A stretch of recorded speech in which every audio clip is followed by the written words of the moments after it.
Wes Holst joining us. Hey, Wes, how you doing? Fine. How are you? I'm doing well. You gonna do traffic? That's a habit I'm trying to get into. I am doing well. Yes, I'm going to do traffic right now. I bet you it's backed up on 17 at Vine Hill. It is backed up on 17 at Vine Hill. And you know what's weird about this? We've been talking about this for the past few weeks. The traffic just seems to back up there, but it seems like it's only on Fridays. It doesn't seem to happen with any kind of regularity. Ben, I don't know if you've noticed that or not, but it seems like Fridays in particular are really bad on Highway 17 near Vine Hill. Well, I I, don't have think a we've guess dealt- about that. What is it? It's over the hill traffic. I mean, not obviously it's over the hill traffic, but it's people from over the hill coming here for the weekend. But why would they turn on to Highway 17? I mean, if they're coming over here for the weekend, then Well, I they're think probably there's not just familiar with the roads. more people coming over 17, and then when those people back up, that causes more problems. I think there's just more traffic on 17 on Fridays, anyways. 479-1080. If you can confirm or shoot down that theory. I hate this chair, Wes. I hate this chair, man. I don't This know chair is which all chair. fancy and leathery. Ew. So is mine, and I almost ended up on my back earlier. Dave needs the scuffed chair. That was funny. 47. Did I do traffic or not? No, you didn't do traffic. You were Southbound starting to. Highway 17 is stop and go at Vine Hill. It's also stop and go in Santa Cruz. Southbound at traffic is just horrible. It's weekend traffic. Highway 1 is stop and go from the Fishhook into Santa Cruz. Moss Landing, 10 miles per hour both ways. Monterey into Seaside, 10 miles per hour. Highway 68, same thing as you're traveling eastbound. Speeds will pick up once you make it past Corral de Tierra. Highway 101, slow moving as you get off the 85 connector. Through Coyote into Morgan Hill, 10 miles per hour will be your top speed. Approaching Gilroy, stop and go traffic should be expected, especially around 10th Street. Traffic will slow down again near 156. That again is southbound. 10 miles per hour there. Highway 152 heading eastbound. As you head out of Gilroy, we've got stop and go traffic until you make it past Bloomfield Avenue. Then speeds will gradually pick up. Highway 156, both directions slow moving near Bixby Road. And I'm not even going to look for the details there, Wes. It's slow moving. It is. It's a constant pain in the back trying to get around here. Highway 17 near Granite Creek, northbound. CHP warning of a traffic hazard at 411. A bale of hay in the right-hand shoulder. Somebody lost their bale of hay. Okay. You ready to get started? I'm ready. All right, let's get started with these local headlines. Get these out of the way. We'll start with the less significant ones. Jimi Hendrix, that is, Monterey Pop Guitar is going up for auction. How is this, Ben? What? I thought he burnt this. Are you saying that's the least significant one? Well, I guess. What are you, a Jimi Hendrix hater? Actually, I don't think much. Yeah, I don't we've had care this for his music conversation much. before. His guitar is going for $750,000. This is not the one that he lit on fire, obviously. I guess I was going to say, that's an expensive pile of ash. at the last moment before he performed the final song, he switched guitars, and that's the one that he lit on fire. This one's going to is expected to sell for $750,000. So this is the guitar he actually liked. Yeah, right. That's a lot of money. The auctioneer says that this is a fantastic piece of memorabilia. Yeah, I mean, that's a piece of rock and roll history. It's also the auctioneer that's saying that. It's just a guitar. Well, he's right. He is? Yeah, it's definitely a piece of rock and roll Why? history. Why? Because When- when- when- that was pretty crazy, dude. When what's his name? Steph Curry won the championship. The balls that they play with are those important? The game ball. I mean, would that be important? Yeah. No, I mean, it's not the same. Why? Because this was like an iconic moment in rock and roll history. But it's not the guitar that he set on fire. That I guitar know, isn't. but it was. I know it's a lot cooler than the guitar he set on fire. The guitar he set on fire is a burnt pile of ash. now. 200,000 people showed up. It's estimated to the 1967 Monterey Pop Festival. There you go. News out of Salinas, and it's not a shooting. You've got a new entertainment facility coming to the Northridge Mall. This is going to be on the second floor of the former J.C. Penney. It is going to include karaoke booths, billiards, ping pong tables, That sounds pretty arcade cool. if you ask games, me. darts, bowling, all that stuff. It's also Sounds going to fun. serve beer, wine, and food. I think that might save the mall. When's the last time you've been to the mall? Which Ben? mall? Any mall. Boy, It's been a long time, right? Wes, how about you? Once a year, just before Christmas. That's about it, right? That's it. Yeah, the malls Dude, malls need help. I hate mean, to the- admit it, but I'm exactly the same as you. the Capitola Mall needs help. I mean, that place is not doing very well. I think it's a bad time for malls in general around the country. Yeah, Well, well, it's easy to buy online, and frankly, going into the mall. I mean, I can't stand it. I think the other problem, especially here in Santa Cruz, is I think Santa Cruz, a lot of people like to buy locally here in Santa Cruz, and there aren't as many. There's a lot of chains in the mall. At least that's what I found. Yeah, that's true. 479-1080. Judge says Oakland police officer acted like a pimp with the underage prostitute. This is the one. You know her what? name was. I got another idea too What? for the mall. Sorry to go off topic, but I think if the Capitola Mall, especially if they made that like an open air mall, you'd probably get a few more people who wanted to visit and walk around there. Think so? Yeah, I Yeah. think just the fact that it's inside, especially here in Santa Cruz, that's not a good idea. I think mean, they we should have- tear it down and build affordable housing. How does that sound? That's interesting. I think Yeah. they're going to build some affordable housing right here in Live Oak, though. Yeah, the plan was for 13. The original plan was to build 13 low housing or And low income or I medium think Santa income. Cruz County's all down with that plan. Sort of. Oh, okay. Parking has presented a problem that's going to have to be dealt with, and that's probably going to result in, if it gets done, fewer than 13 units being built because they're going to have to deal with parking, which is a big issue. Let me finish this story then, All right. and then we'll get back to that because we only have a few more minutes. We'll probably have to wait till the other side of the hour for that, or the other side of the half hour. A Northern California judge has ordered a former Oakland police officer charged in a police misconduct scandal to stand trial, saying the officer behaved like a pimp in his dealings with a teen prostitute. Have you So heard of he's this case? Getting money? The teen's name was Celeste Guap. She slept with over 30 San Francisco Bay Area police officers. 6 of them, I believe, have lost their careers. Alameda County Superior Court Judge Thomas Roberts on Thursday told former officer Brian Bunton, that he had compromised his job as an officer because a teen knew his position and could ask for favors in exchange for keeping her quiet. The teen formerly went by the social media name Celeste Guap. She says she was sexually exploited by 30 San Francisco Bay Area police officers. She testified that the Bunton, that's the police officer, coached her on how to be a better prostitute. His attorney declined to comment. She got sick on the witness stand after describing all the stuff that she did with those guys. Prosecutors have charged 6 current and retired San Francisco Bay Area officers for their alleged involvement with the teen, including several from Oakland. I hope they put them all. I mean, if this is true and they're guilty, Oh, they're guilty. then I hope they put them away and have to pump sunshine to them. What does that mean? In other words, they go down in such a dark hole, they got to pump sunshine to them. Light. All right. 479-1080. Let's see what Tony has to say. Line 1. You're in the air. Yeah, regarding the malls, with the exception of some cities that are very cold, they're not building indoor malls anymore. It's all about outdoor malls, mixed use, meaning on the bottom is restaurants, some stores, not a lot. Like you said, online is cutting into that. Entertainment, and upstairs is offices and apartments. Now, you talk about affordable housing. It's like creating a little city in a little village, and that's what people want now. And they're happening all over California. Kind of like Santana Row over the hill, where you have all the apartments above, all the shops. It's really nice over there. Exactly, and having people live where there is business helps the businesses. So that's what's happening right now as far as malls. Thank you for the call, Tony. 479-1080. Speaking of a city and kind of an enclosed city on itself, did you see that big old ship out in the Monterey Bay? Big old cruise liner? Cruise liner? Yeah. Out in the Monterey Bay this morning.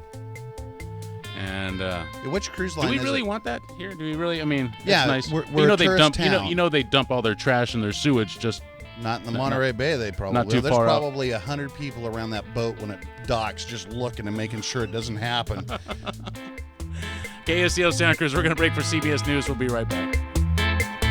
CBS News Update. Former FBI Director James Comey has agreed to testify before the Senate Intelligence Committee. It could happen after Memorial Day, and that's if it's not stopped by the special counsel investigating Russian election meddling. Senators want to hear from Comey on his role in the U.S. intelligence agency's assessment that Russia interfered in the election. The investigation has now taken a turn, though. CBS News correspondent Pam Coulter. In the latest of 3 big headlines on the Russia investigation, McClatchy reports that Congress has been told the question of whether White House officials have engaged in a cover-up is now a new avenue of the probe. It started as a review of Russia's role in the election, with intelligence agencies concluding it did interfere. And in March, then FBI Director James Comey said they were also looking into possible collusion with the Trump campaign. The Washington Post reports a current senior White House advisor is now under scrutiny as part of that probe. CBS News Update. I'm Matt Piper. You're listening to AM 1080 KSEO Santa Cruz. The time now 4:32. Headlines are up next. Phil Deseth standing by. Take it away, Phil. Thanks, Dave, and good afternoon, Central Coast. A 17-acre grass fire east of King City is being blamed on a bird. On Wednesday, CAL FIRE crews responded to a report of a fire near Highway 25 and Lawn Oak Road. At the scene, crews battled a blaze that grew to 17 acres before being contained. The cause of the fire was determined to have been caused by a bird striking a power line. No injuries have been reported. The Santa Cruz Police Department is inviting the community to join them for coffee and conversation. Coffee with a Cop was created to give the community an opportunity to ask questions, voice concerns, and to get to know officers in your neighborhood. Coffee with the Cop will be from 8 a.m. till 10 a.m. on Tuesday, May 30th at the Buttery, located at 702 Soquel Avenue in Santa Cruz. And the Santa Cruz Harbor is one of the areas that will be experiencing temporary road closures on Sunday due to the Surfers Half Marathon, which begins at 7 a.m. and is slated to end at 10 a.m. The route will impact harbor area roads, including the intersections of Seabright and Murray, Eaton and 7th Avenue, and 7th Avenue and East Cliff. Boaters and visitors are advised that temporary road closures may impede their ability to reach or leave the harbor. The Capitola Village area will also be closed to traffic from 5 a.m. till 9 a.m. That's Sunday morning for the Surfers Half Marathon. It's 4:33. Time to get back to Flight 1080. I'm Phil Deseth for KSCO Radio.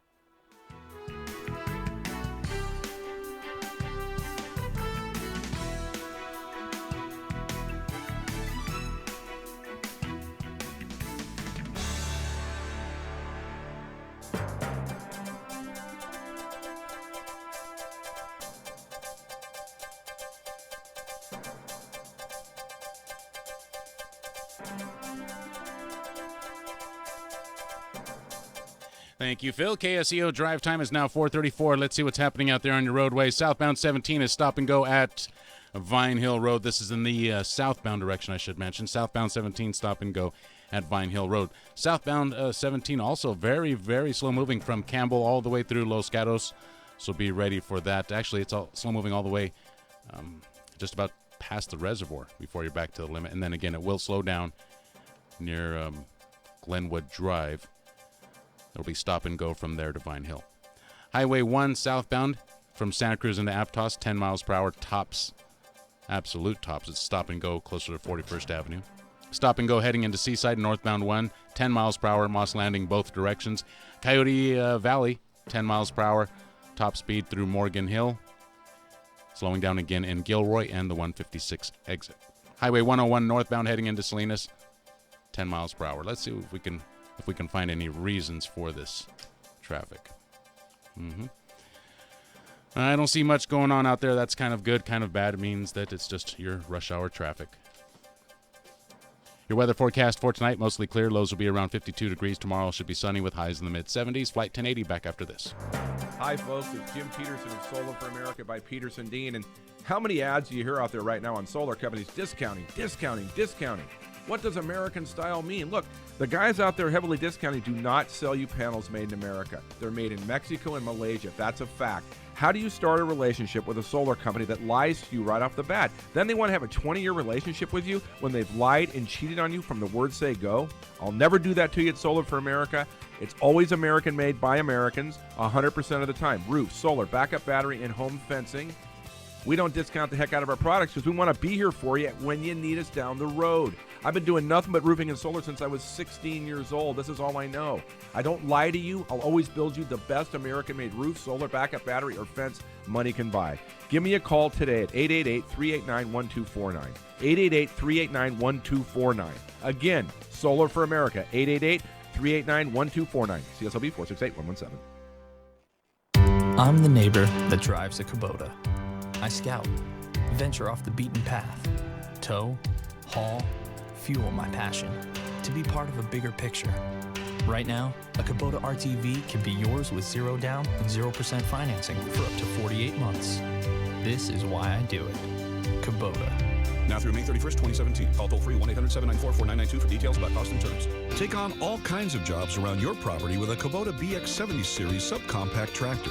They're easy to drive and work smoothly even in tight spaces. Plus, you can add a loader, backhoe, drive over mower deck, and more.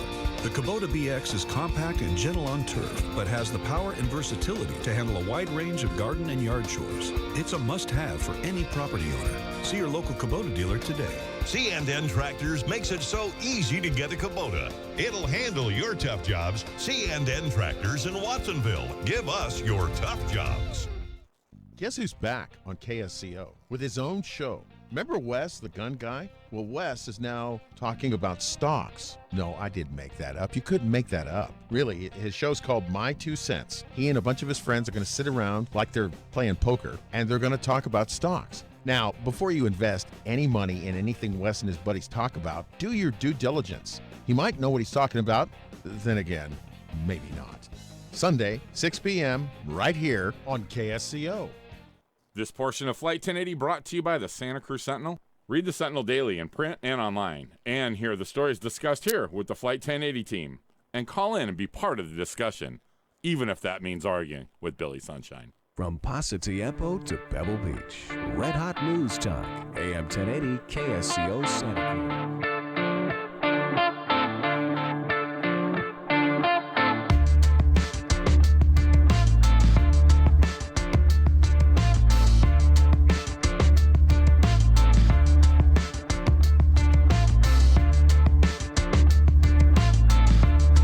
DM at KSCO.com, 218-5726. Be sure to follow us on Facebook and Twitter. You can interact with us either of those ways, any of those ways. You can also stop by 2300 Portola Drive, show up and, you can drop off a letter. Maybe we'll put you on the air. Probably not, though. I'd go for it. I mean, how could we trust just some guy off the streets and put him behind a microphone? I mean, that sounds like a recipe for disaster. We'll do it. We'll do that. Yeah. 479-1080. Okay, we got a bunch of headlines here, dude. I got to read through these. It's Friday. I'm not going to have any time if I don't do this. We got to do this because we got some really, really good stuff that I really want to get to. Good stories. Oh man, this is a place to hang out. Okay, so keep it tuned in. Here we go. We're going to burn right through the headlines unless something catches fire. Then we'll go with it. It's hot in here. Speaking of fire, yeah, it's hot on the air conditioner. Holy cow! It's a nice warm day here in Santa Cruz. Hey, you want to see something funny? I got this in the mail today. You're not talking about our live stream, are you? Yeah, I am. You want to check it out? Go to our live stream, and I'm going to show you a package. I'll show you my package. So, you heard it here. If you want to see Dave's package, you have to go to youtube.com, and our channel name is KSCO Global. Okay. We are live streaming today, so if you go to KSCO Global, it's a live YouTube video. You can see Dave's package there. He's playing with it right now. Yeah, another place you can check it out is it's on our Facebook page. If you go to facebook.com/flight1080, there should be a link for you to click on right there, take you right to the video, and you can see Dave's package. Now I told Jason. He goes, what's in there, dude? I don't know. He doesn't know what's in a package? Did he never take biology? And so I go, check this. Human anatomy? Let me move this tangy tangerine out of there. We go. 5 canisters left, by the way. Just tangy shoving tangerine. things off the desk. Is that a penis pump? That's what I told Jason. No, that's not. I told my Jason. penis I pump. told him that's what it is. But look at it. That is a penis pump. No, it's not. Right? Are you sure? Yes. Yeah, that's okay. exactly So check what this it out. is. No, check this out. You I'm see just this? thinking of the see this scene in Austin Powers right now. This piece right here. Look, I'm going to show it to the camera. All right, yeah, you can check out Dave's penis pump on. It's on not. our YouTube. It's not that, dude. It's a siphon. Right? So you see this little bulb right here? I squeeze it, So, you know, like how you can siphon gas out of a tank? And well, then- this is to siphon water out of a fish tank, and that is to get all the dirty stuff off Which the end bottom goes of the on tank. your junk? Oh, my God. It's a siphon. What are you going to do? Clean the fish tank. Oh. You know, if you clean the fish tank too much, especially goldfish, you can kill the fish. It's bad for the fish. Do not clean your goldfish tank too much. No, you Really? got Yes. that because you figured out how to use it for dual purpose. Oh, my gosh. I could use that to get hopefully some gold flakes off the bottom of the river, but let's not go there. Let's not do that. Okay. Habitat for Humanity wanted to build 13 new homes. There's not enough parking out here on Harper Street, which is right off of 17th Street. Mm-hmm. Harper Street. I still don't know where that's right at. next Is that to, by that church? Is it like a big open field? Is that what it is? No, I don't think that's it. It's in the neighborhood. It's like around the corner. It's in this from, neighborhood, right? It's just Live Oak Elementary. Okay. Is it closer to Simpkins? Honestly, it looks to me. Yeah, I think it's a little bit closer to Simpkins, but basically, I think the closest landmark to it would be that elementary school. Harper Street. I can't picture where it's at. It looks to me like it's really only big enough to put like 1 or 2 houses. It's on only it. an acre and a half, 1.57 Yeah, acres. but they want to put 13 units. They there. wanted to, but that's not going to happen after a big old meeting, including comments from John Leopold. Parking was a major problem. Everybody wants housing, right? Nobody there wanted to get rid of housing, neighbors included. Some of the main concerns were that the streets were too narrow. The street leading into there was too narrow, and there was not enough parking. It was going to make everything worse. So in order to add more parking... I just don't see how you could fit 13 families worth of cars in that neighborhood. Right. Or right there. After Well, you discussion, build up. they're going to revamp and Parking revise underneath, the 2 proposal. stories above that, so a 3-story building. Habitat had That'd be proposed quite a project. 3 triplexes. Is it triplexes or triplexes? Triplexes, right? They had proposed 3 triplexes, had as in past tense. 3 triplexes, 2 duplexes with clustered parking for homeowners to preserve the riparian, I hate that word, area in the rear and Monterey cypress trees, but no guest parking. So even when they do build it, there will be no parking for guests. Which that makes it tough for Christmas. For people that, yeah, it does, but, at least you have a place to live. Right. 479-1080 if you want to talk about that. This proposed project will happen on 2340 Harper Street, and this is owned by the county. The county has to get rid of this land. They have to do something with it, and this is an offer being proposed by Habitat for Humanity. They will build the houses if the land is donated to them or if it's given to them to work with. What do you think about that, Wes? I like Habitat for Humanity. I used to volunteer for them. Really? Yeah. Residents living on the narrow dead-end street, once a cow path, when Live Oak was full of chicken ranches, walk on the road.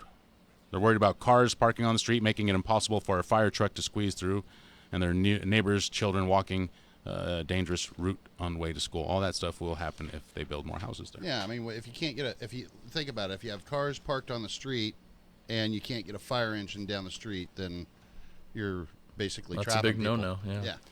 479-1080. And there's a lot of roads like that in Santa Cruz already. They don't want to continue to make it worse. Okay, so here's a good one. Here's a good one, dude. Here's a good one. Remember $157 million that UCSC had stashed away? Was it UCSC or the UC system? No, Janet Napolitano's office. Her office, right? So, yeah. Okay, so check this story out. Wes, do you read the paper? The Santa Cruz Sentinel? Yeah. Yeah, of course. So you're already a subscriber? Yeah. Then you can't take advantage of this deal, so close your ears. Well, at least my neighbor is. He you yells just steal a lot. his? He yells a lot about he doesn't have his paper in the morning, but I don't know. The number is 706-3261 if you want to take advantage of the Santa Cruz Sentinel. 3 specials, Sunday only, the Sunday edition, 26 weeks for less than $1 per day, 706-3261.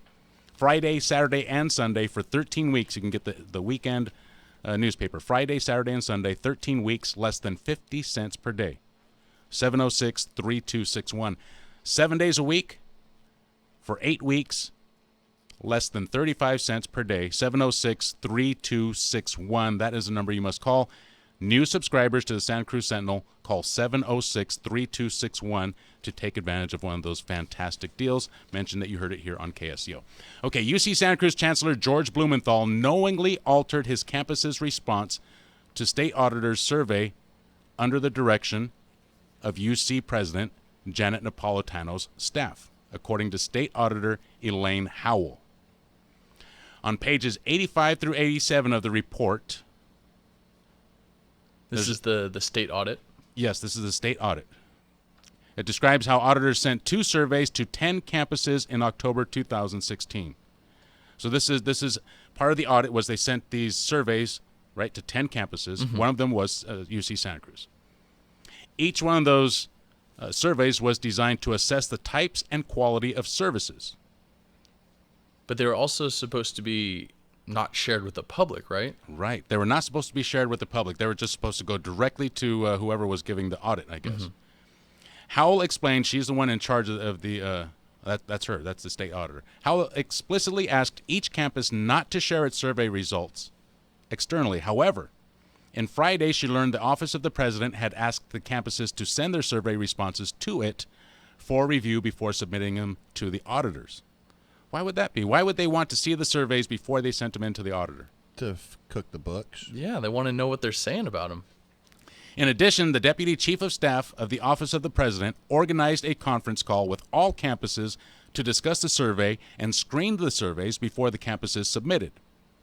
Wow. So what they did was they said, yeah, I know you're supposed to send these in to the auditor, but we want to see them first. You send them here first, and then we'll take care of it from there. Yeah, we want to know what you guys are saying about us. Oh, they wanted to know more than that. They wanted to do more than that. They actually changed the comments. They actually changed, they altered, deleted, and changed the comments to make them look better, to make them look what's the word? More glamorous, not negative. Not negative, positive, to make them look more positive. So the UCs did this themselves? Yes. Campus statements that were critical of the Office of the President had been removed or substantially revised, and negative ratings had been changed to be more positive, said Howell. Wow. Table 15 of the report includes an example from the UC Santa Cruz survey. Check this out, dude. So here's an example, okay? This is from the survey that they sent to UC Santa Cruz. 184 words. That's how much it started with. The revised version was only 72 words, so they took out over half of it, right? That's amazing. That is criminal. That is criminal. Well, I don't know about criminal, but it's definitely is it not criminal to alter documents? I mean, I don't know. Maybe it's not, but that's pretty damn low. You wouldn't believe what people do to make themselves look good. I believe it. They're interfering with a state audit, and that's not a crime. I mean, I don't know. Again, I don't think so. I had a division president. I find it hard to imagine that interfering with state when business. I worked for a pretty prominent home builder, I had a division president actually come to us managers, senior managers, middle managers. Mm-hmm. Call every single homeowner that bought a house that year and say to us that you will call those homeowners and tell them that they will grade us basically perfect on the J.D. Powers Associates survey or their property value will go down. Really? That's what he wanted us to say. I'm not mentioning it. I mean, but yeah. So, and I actually got into a huge argument with him, and from then on, him and I didn't get along anymore. Good for you. And I did not do that, by the way. I wouldn't do that. Good for you. 4791080. So they changed the surveys. Okay. The Office of the President initiative as initially. Let me start this again. The original 184-word survey response described an Office of the President initiative as initially very poorly and ineffectively run. So it was criticizing a project of the Office of the President, called it very poorly and inefficiently run. The revised version eliminates all negative reference. Instead, it calls the services and leadership of the Office of the President crucial to the success of the UC system and a true public policy benefit. So if they have copies of both versions of these surveys, right, then the schools, the UCs, must have sent in their responses, sent in their surveys to the state auditors, and then, I don't know, got called up by the president's office, did this little powwow where they all edited, or I don't think they all edited them. I think it was only 4 of the UCs. Right, there was UCSC, UC Davis, Irvine, and Riverside. Yeah, so these 4 UCs edited their survey responses and then resent them in to the auditors? I guess so. I mean, wouldn't the auditors just go, what? What is this? This is totally suspicious. Why did you change your responses?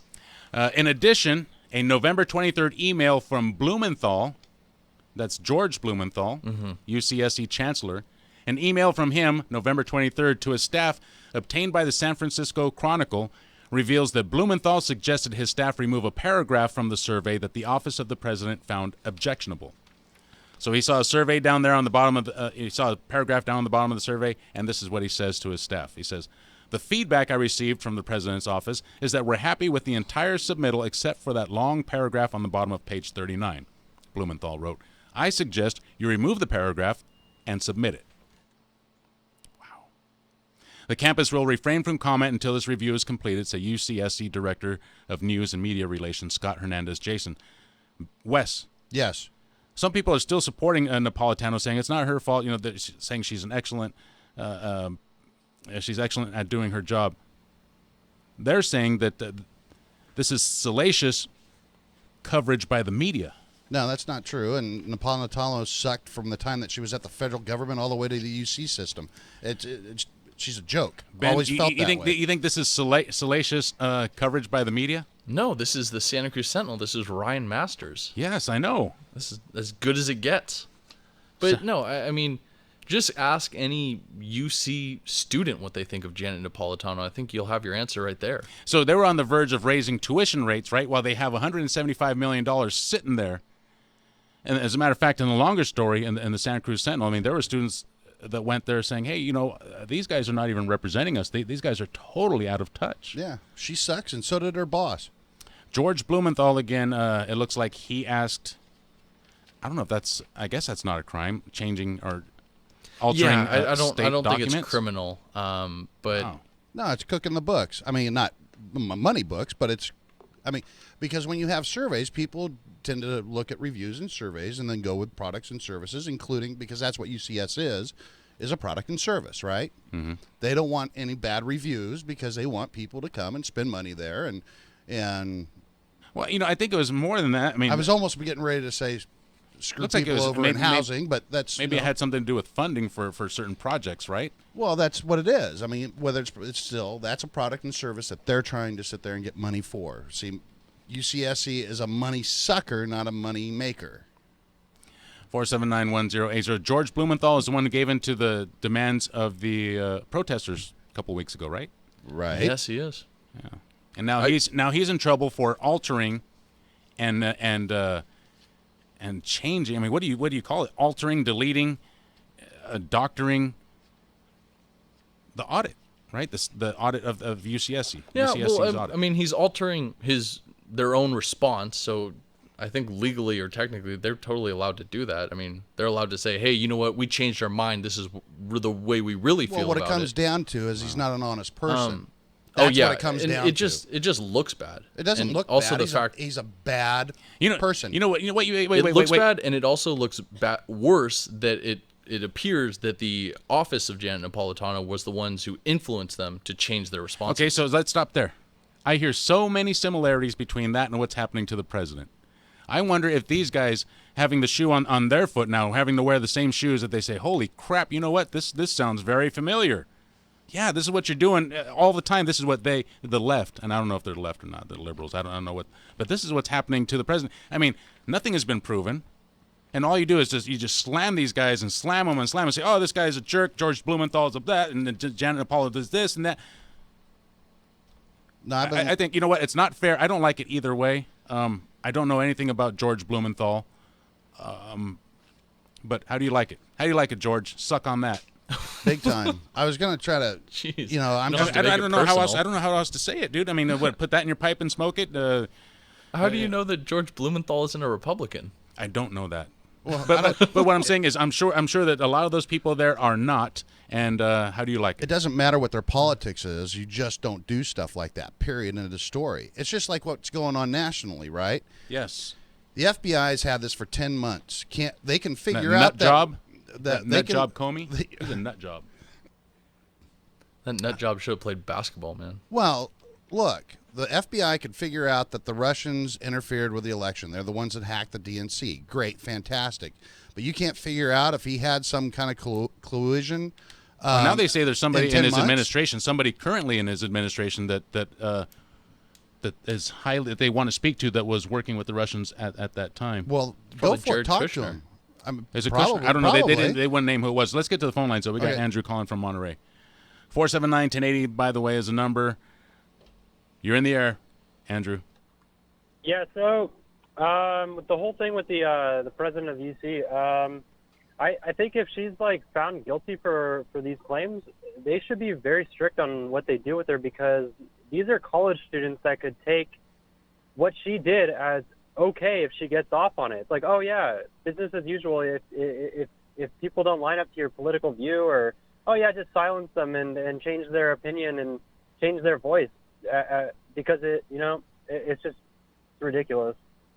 Well, these are young minds. I mean, isn't it sort of the American way to make yourself incredibly rich by embezzling money?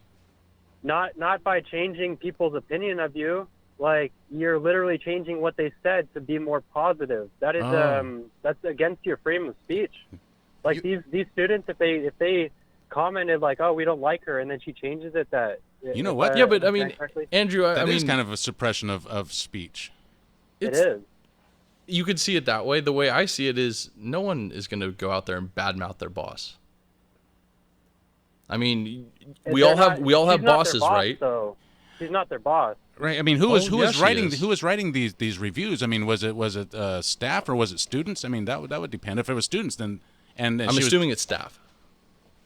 But yeah, I don't we think it all have bosses out there, and we're willing to say what we really think about them. But as soon as they enter the room, as soon as they're like, "Hey, let me look at what you said about me," we might want to change what we wrote down. Right. That's called intimidation. That's illegal, though. Yeah.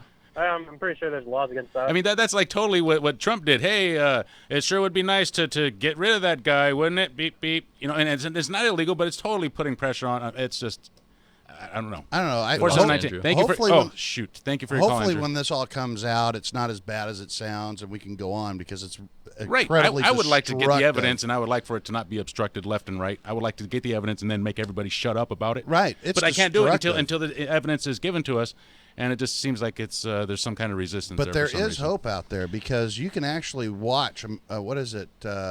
OAN, One American News. They don't sit there 24 hours and talk about the same darn thing over and over. 479-1080. Fox News just fired Bob Beckel again for a racially insensitive comment.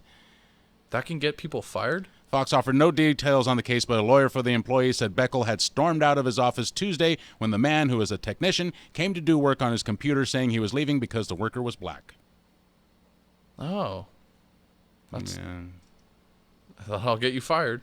He just returned to Fox in January. Boy, what's happening with Fox? Roger Ailes died. Bill O'Reilly didn't die, but he's moved on. There's some big changes happening at Fox News. All right. This is, I think, the second time Bob Beckel's been Yeah. asked to leave. Yeah. This is the second time he's been asked to leave again. DM at KSCO.com. Here's why there's a traffic jam on Highway 17 southbound at Vine Hill.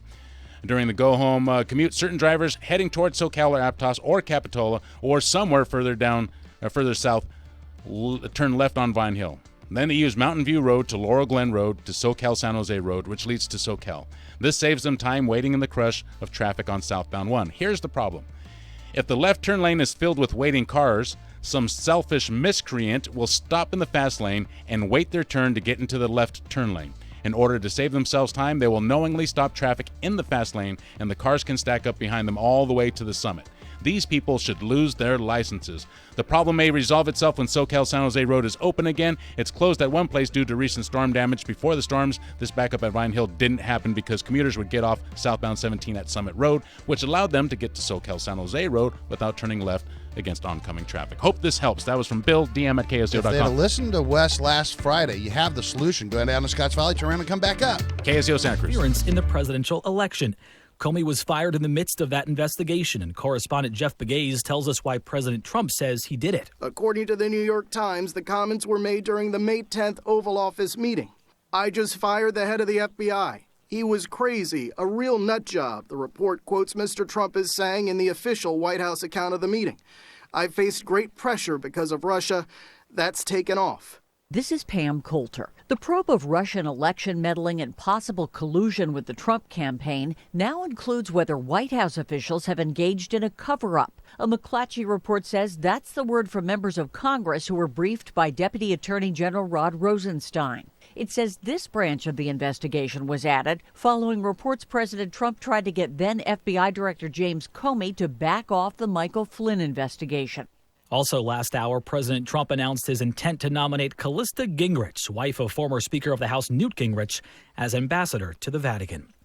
The first CIA captive subject to harsh interrogation tactics after 9/11 did not testify on the conditions inside Guantanamo on advice of his lawyers. Zain Abu Zubaydah wanted to testify as a witness for a fellow detainee, but backed out last minute, not wanting to jeopardize his own case. Carol Rosenberg reports on the Guantanamo Bay detention camp for the Miami Herald. He was supposed to come to court to talk about a very narrow issue, conditions at the secret Camp 7 prison here at Guantanamo. Camp 7 is a prison where they hold the former CIA captives, the people who were waterboarded and otherwise brutally interrogated. He was a well-known New York congressman. He was married to longtime Hillary Clinton aide Huma Abedin. Today, Anthony Weiner pleaded guilty to sexting with a minor. No comment from him today. The plea agreement means he will not face as much time as he would have without the deal, 14 years. CBS's Paula Reed. He says, I accept full responsibility for my conduct. I have a sickness, but I do not have an excuse. He apologizes to everyone that he has hurt. Now, this is what any good lawyer would tell their client to do, that he has a history of apologizing, promising to do better, and then he does it again. Abedin filed for divorce today. A Minnesota judge has ruled that 6 siblings of Prince are the heirs to his vast estate. His sister and 5 half-siblings will help split what's believed to be hundreds of millions of dollars. Prince died just over a year ago of a drug overdose. He was 57. This is CBS News. A few years ago, my wife and I went shopping for amazing quality luxury bedding we could actually afford. And what did we find? Nothing. Hi, I'm Scott Tannen. Missy and I started Boll & Branch because we want you to be able to afford the best bedding in the world. By cutting out the middlemen and only selling online at bollandbranch.com, our award-winning sheets cost less than half of designer brands and are twice the quality. Every set is crafted from 100% organic cotton. They get softer and softer over time. That's why we have thousands of 5-star reviews, and even 3 U.S. presidents have Boll & Branch sheets. There's no risk. Try them for 30 nights. If you don't love them, send them back for a full refund. Go to bollandbranch.com today for $50 off your first set of sheets, plus free shipping when you use promo code SLEEP. That's $50 off, plus free shipping right now at bollandbranch.com. Promo code SLEEP. bollandbranch.com, spelled B-O-L-L, and branch.com. Promo code SLEEP. A slice of Beatles history goes on the auction block this weekend. An original sketch of that Beatles 1967 album cover will be auctioned at the Hard Rock Cafe in New York. Who's on that cover? Not only the Beatles, but their wax images are as well. Plus, Mae West, W.C. Fields, Karl Marx, Albert Einstein, Marilyn Monroe, Edgar Allan Poe, Bob Dylan, and Shirley Temple, among many, many others. Julian's Auctions Executive Director Martin Nolan. For museums, for collectors, for fans, for investors, this is a key item and should sell significantly well. That sketch might go on display in your living room if you can come up with 60 grand or so. Dave Barrett, CBS News. In less than 24 hours, the younger sister of Princess Kate is getting hitched. Pippa Middleton and Hubs will host the likes of Prince William and his and Kate's 2 kids. Matt Piper, CBS News. Wouldn't it be great if you could stop crime before it happens? With the Ring Floodlight Cam, you can. I'm Jamie Siminoff, inventor and founder of Ring. Floodlight Cam is a motion-activated HD security camera that connects right to your phone, so you're alerted when anyone steps onto your property. You can now see, speak, or even sound an alarm right from your phone, anywhere, anytime. Does your floodlight prevent crime? Ours does. Go to ring.com/advantage and save $150 off of a Ring of Security kit. That's ring.com/advantage.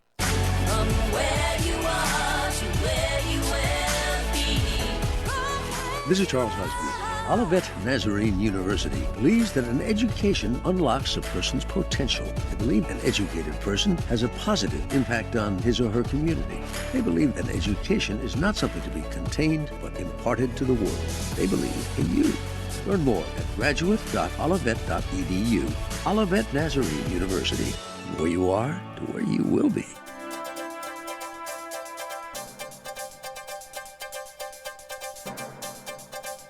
Good afternoon, everyone. You're listening to AM 1080 KSCO Santa Cruz, AM 1340 KOMY LaSalle Beach, Watsonville. Be on the lookout for a hit and run. Glenwood cutoff southbound 17 reported at 4:33. No injuries, thankfully. Be on the lookout there. Let's see what else is happening out there on your roadways. Highway 17, by the way, stop and go at Vine Hill. That's in the southbound direction. No accidents, just people trying to turn left onto Vine Hill. Traffic is actually slow moving as you head out of Campbell, all the way past the reservoir, 10 miles per hour top speed. With the exception of the stretch of roadway from the reservoir and Glenwood Drive, that stretch is free moving, but the rest of Highway 17 pretty slow as you try to head home from San Jose. It is stop and go near Vine Hill Road. Stop and go here in Santa Cruz, southbound 1 at 41st Avenue, Monterey into Seaside, 10 miles per hour. Slow-moving traffic into Moss Landing, both directions. Coyote Valley, southbound 101, stop and go again in Gilroy, and then again near 156. Your weather forecast for tonight. Mostly clear conditions expected. Low should be around 52 degrees. Tomorrow should be sunny with highs in the upper 70s. Your boaters forecast for tonight. Southwest winds 5 to 15 knots, becoming west 5 knots after midnight. Wind waves 3 feet, becoming 2 feet or less, and west swells 4 to 6 feet at 9 seconds. The time is now 5:08. We're moving on to headlines. Phil Deseth is standing by with those, so we're going to let him do his thing. Remember to stop by the Dave Cave tomorrow or today, even if you want to pick up your BTT. That's Beyond Tangy Tangerine 2.0. I've got 5 of them left right here, ready to go. KSCO News Time 5:08. Here's Phil. Thanks, Dave, and good afternoon, Central Coast. Despite reports of an isolated outbreak of the norovirus at a Boulder Creek summer camp, there have been no confirmed norovirus cases in Santa Cruz County. KSCO spoke with the Director of Nursing at the Health Services Agency for the County of Santa Cruz, Anita Alvarez, about the situation. In the Santa Cruz Mountains, there is a camp that does host events. They did have a series of sick kids there. We are still not sure what the source of that was. It could have been from individuals coming from out of county to the camp already having symptoms of not being well. At this time, there is no outbreak that we know of, and there are no lab-confirmed cases. Alvarez went on to say that the best way to avoid infection is frequent hand washing with warm soap and water. To report cases of the norovirus or other communicable diseases, visit santacruzhealth.org or call 831-454-4114. A new development could affect the Sierra Lamar trial. A judge recently overturned a murder verdict in a different trial after determining the lead detective gave false testimony. The same detective testified as an investigator in the Sierra Lamar murder trial. The ruling may affect Antolin Garcia Torres, recently convicted of kidnapping and murder of the Morgan Hill girl. The ruling could be used to obtain a retrial. Former Salinas Councilman Jose Castaneda was in a Monterey County courtroom yesterday.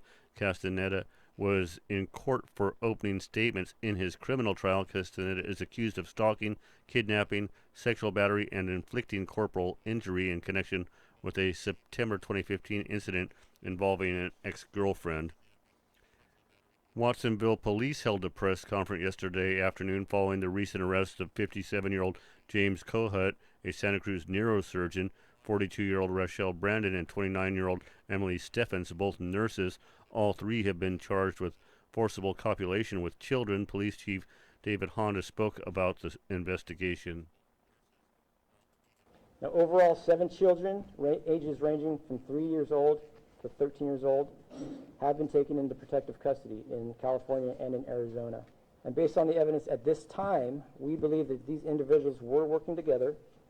And we also believe that we have all the suspects associated to this particular case in custody at this time. And the investigation is still ongoing. It's at the federal level as well as local level. So it's very important that I want to put out that if there's anyone that has information regarding this case or has been a victim or is a witness, please contact the Watsonville Police Department. All 3 suspects are facing life sentences if convicted. And a man was arrested after being caught with drugs in Chinatown. Tavia Avila reports.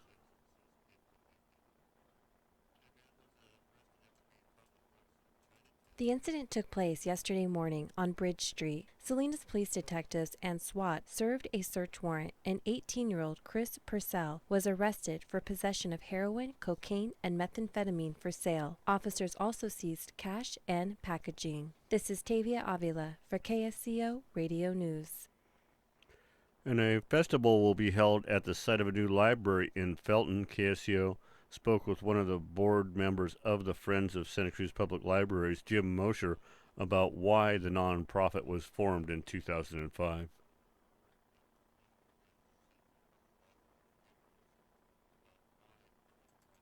Because there was an effort by the Joint Powers Board to close the Felton branch, the little branch we have now in the church. And so it's been a long journey, but we're very, very excited with the passage of Measure S. We've now got the funding for the library. And also very exciting is that in addition to the land that the Verudis donated, we have an additional acre on the other side of Bull Creek. That's going to be a park run by the County Parks Department, and we're working very closely with them to turn that into an outdoor discovery and education area for all ages. We're building a really very innovative and world-class library.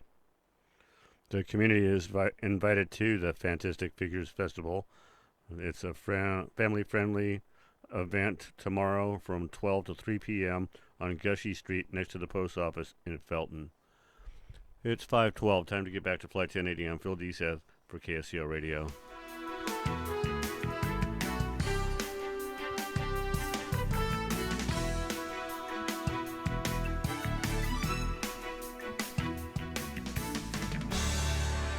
This local news report is brought to you by Bedell Nelson Harbert Insurance Agency, proudly celebrating over 90 years of serving the people of Santa Cruz County. Bedell Nelson Harbert, one agent, one company, and answers you can trust. Call 426-3700.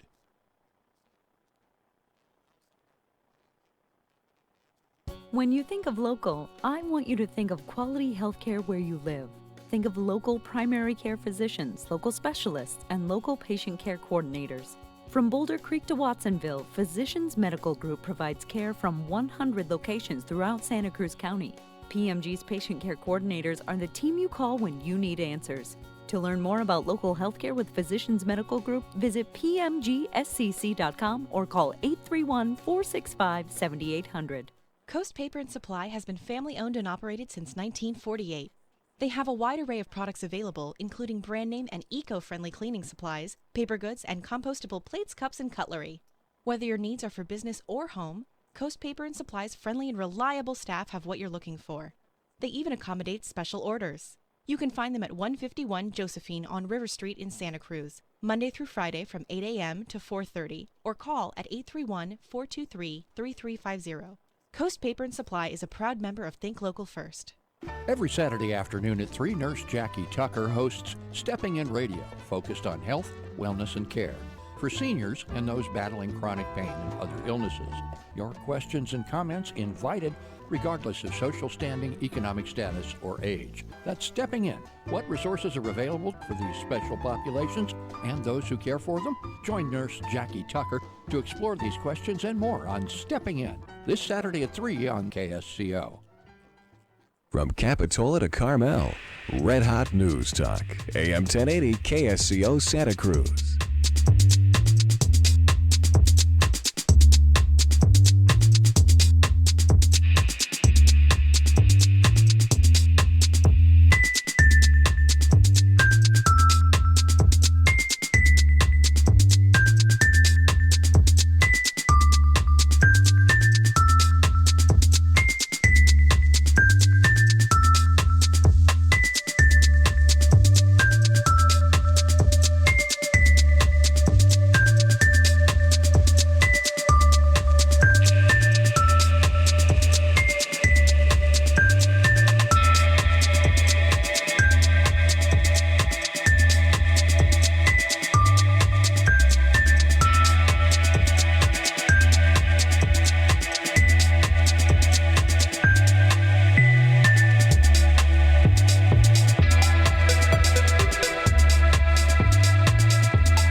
479-1080-218-5726, DM at ksco.com. Follow us on Facebook and Twitter at Flight 1080. Download the app for your smartphone so you can listen to us wherever you get phone reception, Wes. That's a great idea. 479-1080. Are you there, Wes? I'm here. Okay. I'm ready to go. Are you there, Ben? I'm here. Hey, you know, a video we posted a few days ago on our Facebook page was of that big old riot, that big old brawl that busted out over Turkey's ambassador. Yeah. Right here in Washington, D.C. Right. And, you know, at first I didn't get what the whole video was about. I was amazed and knew that there was something there that just didn't seem right. I mean, a bunch of people fighting is not right. Mm-hmm. But why did it start? What the hell was going on? I don't know if that was fighting. It seemed like one side was an just attack. whooping up on the other side. Right. Well, because the side that got beat up were a bunch of protesters. Protesters are a bunch of nonviolent protesters. You know, they were there. That's not their thing. They're not there to fight. That's not their thing. So what happened? Whereas I think the people beating up on them were trained bodyguards. Yes. So right. So check this out, Wes. Check this out.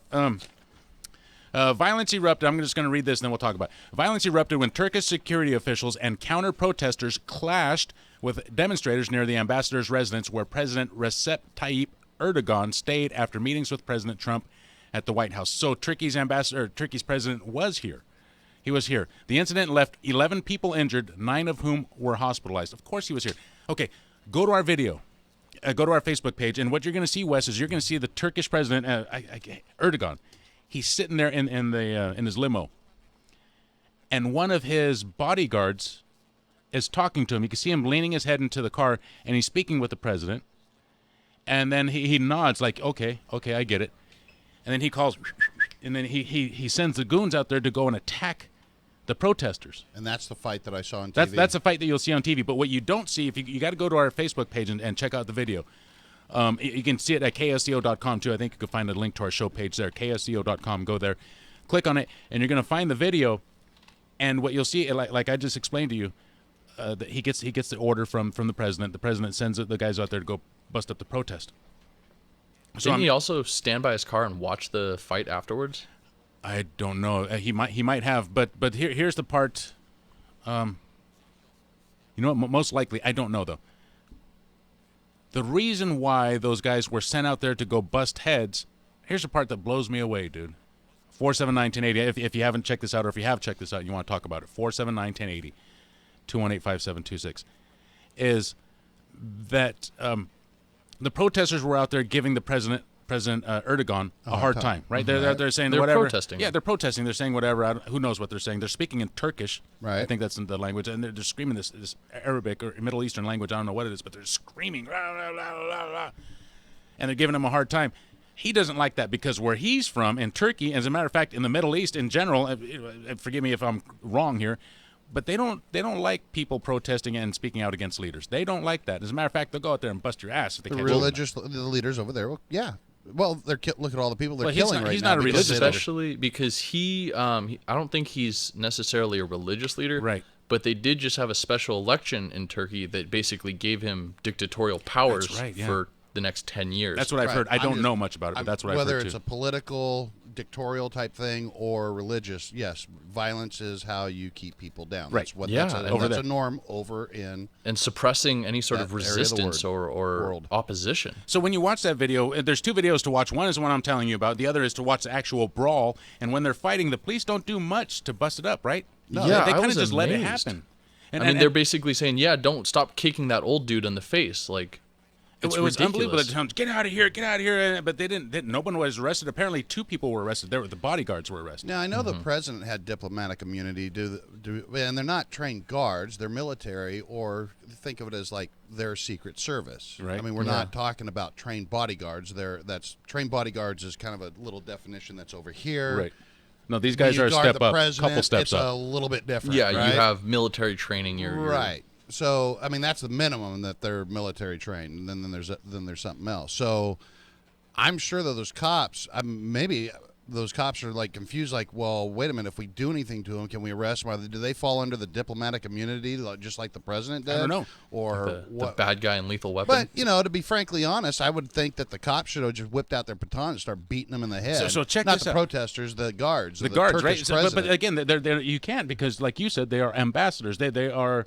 I don't even know if you can do that. That would make sense because the cops didn't do anything. They just kind of sat there trying to figure out what to do. And that's what's wrong with this world is that when that type of stuff starts happening, no, I'm sorry, game on. So check Let's this out. Play wait, time. before I forget.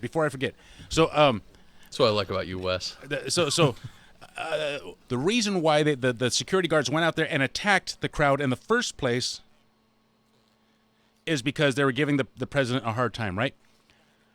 They were asked, why did you do this? Why did you give the order to attack the crowd? You were probably not allowed to protest like that in Turkey. So the guard said, well, we asked the police to intervene, and they didn't. So we had to go out there and take care of business ourselves. We had to go out there and do it. Because they're probably used to, in Turkey, when there's protesters or people are opposing or they're openly opposing Erdogan, they're used to the police going out there and shutting it down. Right, but not here in America. Mm-mm. That's not what happened. So they're saying, well, the police didn't do anything, so we had to. Well, guess what? This is America. Those guys have a right to protest. The police should not have done anything. The police were doing their job. What they should have done is stopped you. Yes. Because you know what? You're in our country, and you don't get to come to our country and shut down protests. You don't get to do that. And I would hope that they press charges against these people. John McCain wants him out of here. John McCain wants him out of here. Let's see, Senator. But there's a difference between protesting and riot too. I want to make sure. But those guys were protesting. They were protesting. They were signs, totally peaceful. All that. Yeah. Okay. Yes. I don't even think they were yelling much. Maybe they were yelling, but there was yelling from the other okay side. To yell. Yeah, you're allowed to chant. You can. Yeah. It was amazing though. Check it out and watch. And this is happening in our country. If you look this happened in Washington D.C. In the diplomatic section of Washington D.C. where all the people who are visiting the President's Day. Members of Congress from both parties have expressed their outrage over the incident. Senator John McCain, Senator Claire McCaskill, both called for the expulsion of Turkey's ambassador. They want the ambassador out of here. Obviously, he was in charge of the group of thugs that violated American law and beat up people, McCain said. It's disgraceful and shouldn't be happening in the United States of America. A State Department official declined to comment on the idea of expelling the ambassador. They went on to say, McCain said, your staff's blatant violation of these rights on American soil is an affront to those freedoms and reflects poorly on your government. Yep. Out. Get out. Actually, 4791088. Don't get them out. It's really Just disturbing. Knock the gate down and go arrest them. Just go arrest them. DM@KSCO.com. Check it out on our show page. Go to KSCO.com. Click on our show page. You'll find a link there. And I mean, they get off because of diplomatic immunity, but still run them through the system. I think two of them have been arrested. I mean, two of them have been arrested, yes. That's what I do. I just go and arrest the president. He gave the order. Perp walk him. I don't know if you could go that far, but why not? He's the one that gave the order. It looks like the ambassador. He's in the United States. Hey, I get it that he's in the embassy, but you want to break rules? Then let's break rules. Let's go ahead and just go arrest him. Go and put him through court. Yeah, he's going to get off. Perp walk him. Give him that smile. 479-1080. Let's get out. Could you imagine if Trump went to a foreign country and got arrested? Yeah, I could have. Well, the Secret Service wouldn't let that. 479-1080. Let's head out to Watsonville and pick up Jose. You're in the air. Hey, thanks, Dan, for taking my call. You got it. Yeah, this is, I'm the ex-military, but this is one of the things that we have to realize, even when we let people in from other countries, they could be good guys or bad guys. For what they'll beat you up over there, they'll beat you up over here. So that's all I got to say is, like, we should really use caution and don't think just because you're in America, they're going to follow their rules. They're going to follow their ideology. And that's all I got to say, Dan. Thanks for taking my call. Bye. 479-1080. Was he on to something?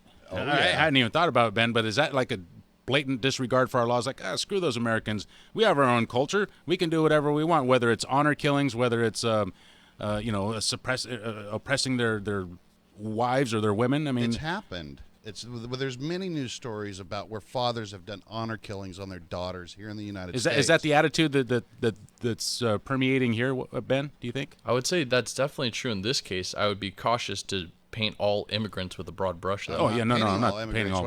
What I'm saying is that there's people here that aren't coming here because they love our country and our freedoms and our way of life. But there are some immigrants who come over here with that crappy attitude. Right, they come over here, and that has happened. I mean, I can remember a case where this father shot and killed his daughter as an honor killing because she was dating an American and not a Muslim child. Oh my God! 1 in 5, or has it been 1 in 4 American marriages are interracial? 1 in 2? No, it's. I don't want to drive anybody crazy 6. here. 1 in 6. Yeah. Yeah, we're all intermixing. Wests, we're all intermixing. That's what happens. I mean, that's the way it's been going for a long time. But you don't kill your daughter because she's dating an American. 479-1080. Let's go out to Pacific Grove. Dan, thank you for your call. You're in the air. Hey, good afternoon. Yeah, I just heard your discussion of the incident. So these personal guards of the President Erdogan beat up some protesters. Well, I wonder if the diplomatic community would shield these individuals from civil action. I think that would be a good thing to do. Very appropriate. It certainly sounds like a matter of record that this happened. Well, how do you do that? Do you let them not leave the country at that point in time, saying sorry? Well, I would put, there have been civil actions against governments. There was years ago. There was back in the '60s a small publishing firm back east did some printing project for the Soviet delegation to the World's Fair, and then they didn't get paid. It was like $30,000 or something. Nobody would help them. They hired an attorney who, discovered pretty quickly that all of the cargo ships, all the Soviet ships, are also owned by the government, the same government, and had a sheriff go down and put a padlock on one of their ships.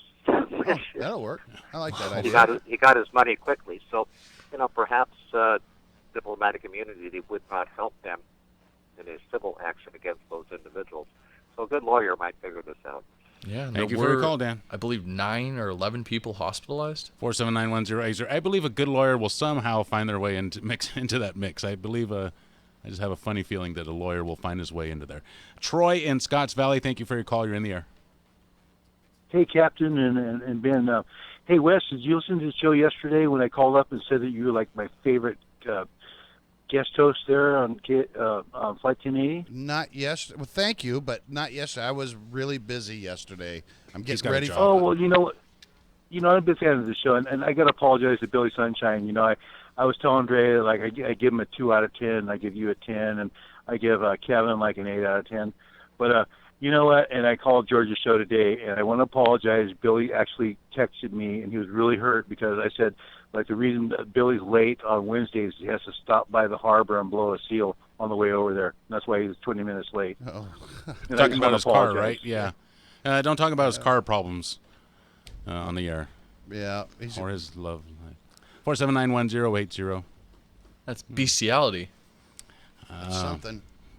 Let's go out to Aptos. Who is it? But he makes a good pizza. This is a silent scream. Yeah. It's going to last for it's silent. It's lasting for about 10 seconds or so.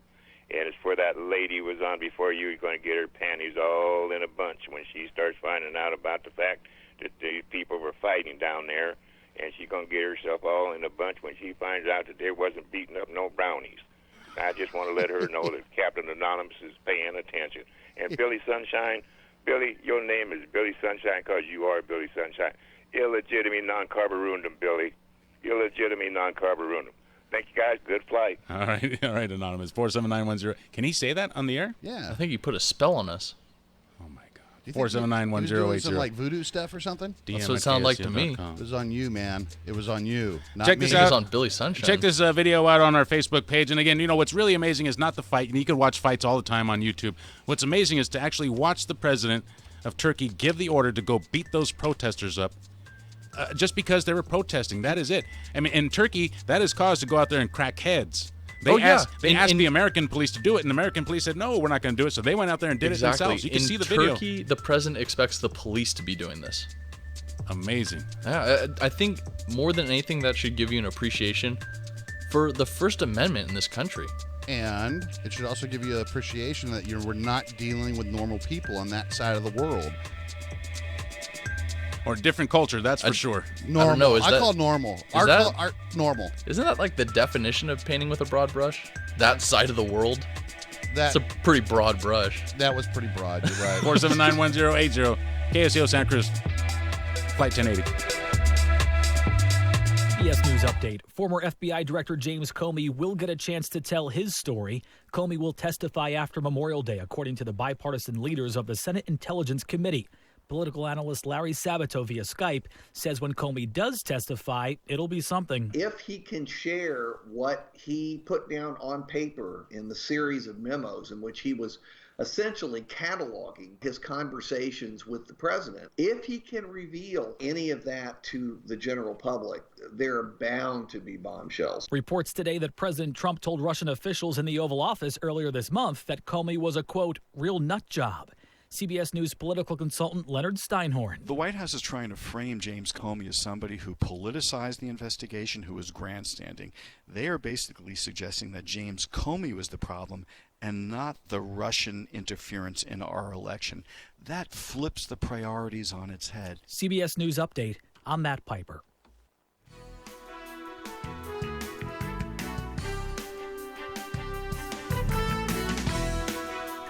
You're listening to AM 1080 KSCO Santa Cruz. The time is 5:32. Headlines are up next. Here's Phil Beseth. Thanks, Dave, and good afternoon, Central Coast. The Salinas Police Department is announcing an enforcement effort starting Monday, May 22nd. Patrol units will honor National Seatbelt Month with the Click It or Ticket campaign. Officers will be writing tickets for $165 for adult violations and $465 for improperly restrained children. The enforcement will continue through June 4th. The Pacific Grove City Council members heard proposals for modifying a short-time vacation rental ordinance during the Wednesday night meeting. The council examined about 40 options to ease up the 2016 ordinance limiting short-term rentals. A petition is currently circulating that would require owners to occupy the residences. Opponents point out that 45% of the city's dwellings are second homes. The 11th annual Santa Cruz Greek Food Fair is being held this weekend. The event features authentic cuisine, spirits, live music, and dancing. The fair starts today and runs through the weekend. The event is held at the Prophet Elias Greek Orthodox Church, located at 223 Church Street at Center Street in downtown Santa Cruz near the library. For more information, visit livelikeagreek.com. It's 5:33. Time to get back to Flight 1080. I'm Phil Deseth for KSCO Radio.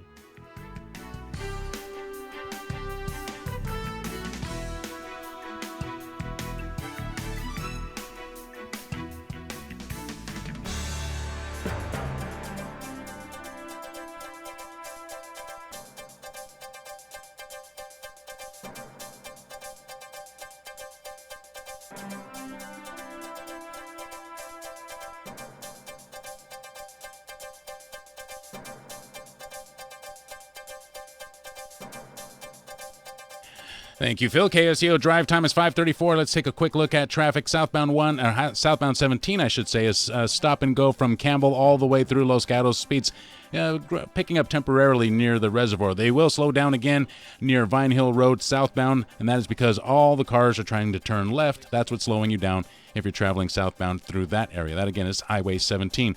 Here in Santa Cruz, stop and go from the Fishhook into Watsonville. Moss Landing, same thing, both directions. Monterey into Seaside, 10 miles per hour top speed. Southbound 101 through Coyote Valley, 5 miles per hour. Stop and go in Gilroy, and then again near the 156 exit. All three of those are in the southbound direction. Highway 152 heading out of Gilroy. Stop and go until you make it past Bloomfield Avenue. Highway 156 eastbound primarily. Speeds stop and go as you approach Union Road. Back to the limit shortly after you make it past that point. Tonight's weather forecast, mostly clear. Lows should be around 52 degrees. Tomorrow should be sunny with highs in the mid-70s. And your boater's forecast for tonight, southwest winds 5 to 15 knots, becoming west 5 knots after midnight. Wind waves 3 feet, becoming 2 feet or less, and west swells 4 to 6 feet at 9 seconds. The time is 5:35. Flight 1080 back after this. You can get almost anything on the internet except personal service. Hello, I'm Scott Bedell with Bedell Nelson Harbert Insurance, your Allied agent in Santa Cruz. When you call Bedell Nelson Harbert, a real person will answer the phone. A real person will help you save money by packaging your home and auto insurance with Allied. We can even help you save on your vacation rental with the Foremost Insurance Group. Give us a call at 426-3700 and ask a real person for a free, no-obligation quote. We are the real people of Bedell Nelson Harbert Insurance, and we can save you money because Allied and Nationwide are on your side.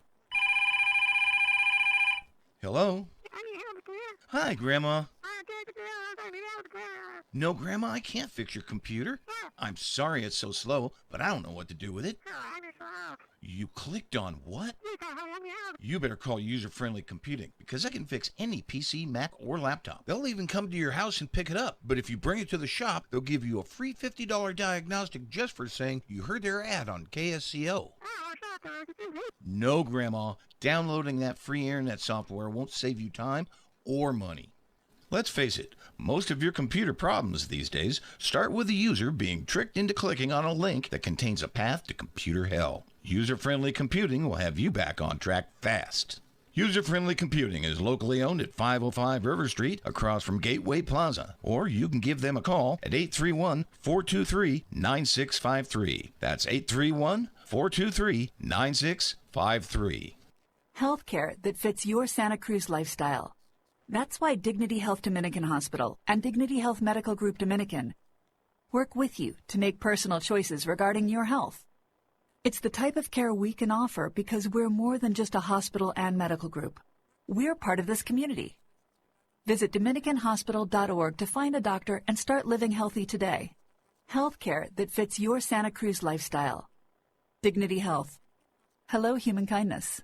From San Jose to Salinas, Red Hot News Talk, AM 1080 KSCO Santa Cruz.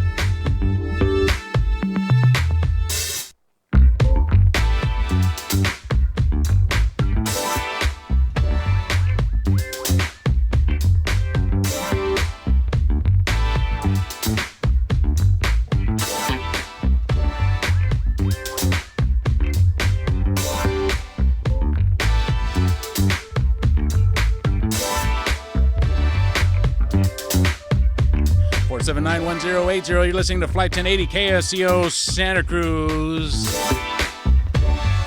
It's just been released today that Donald Trump told the Russians, I hate when I say the Russians. I hate when people say the Russians. The Russian who?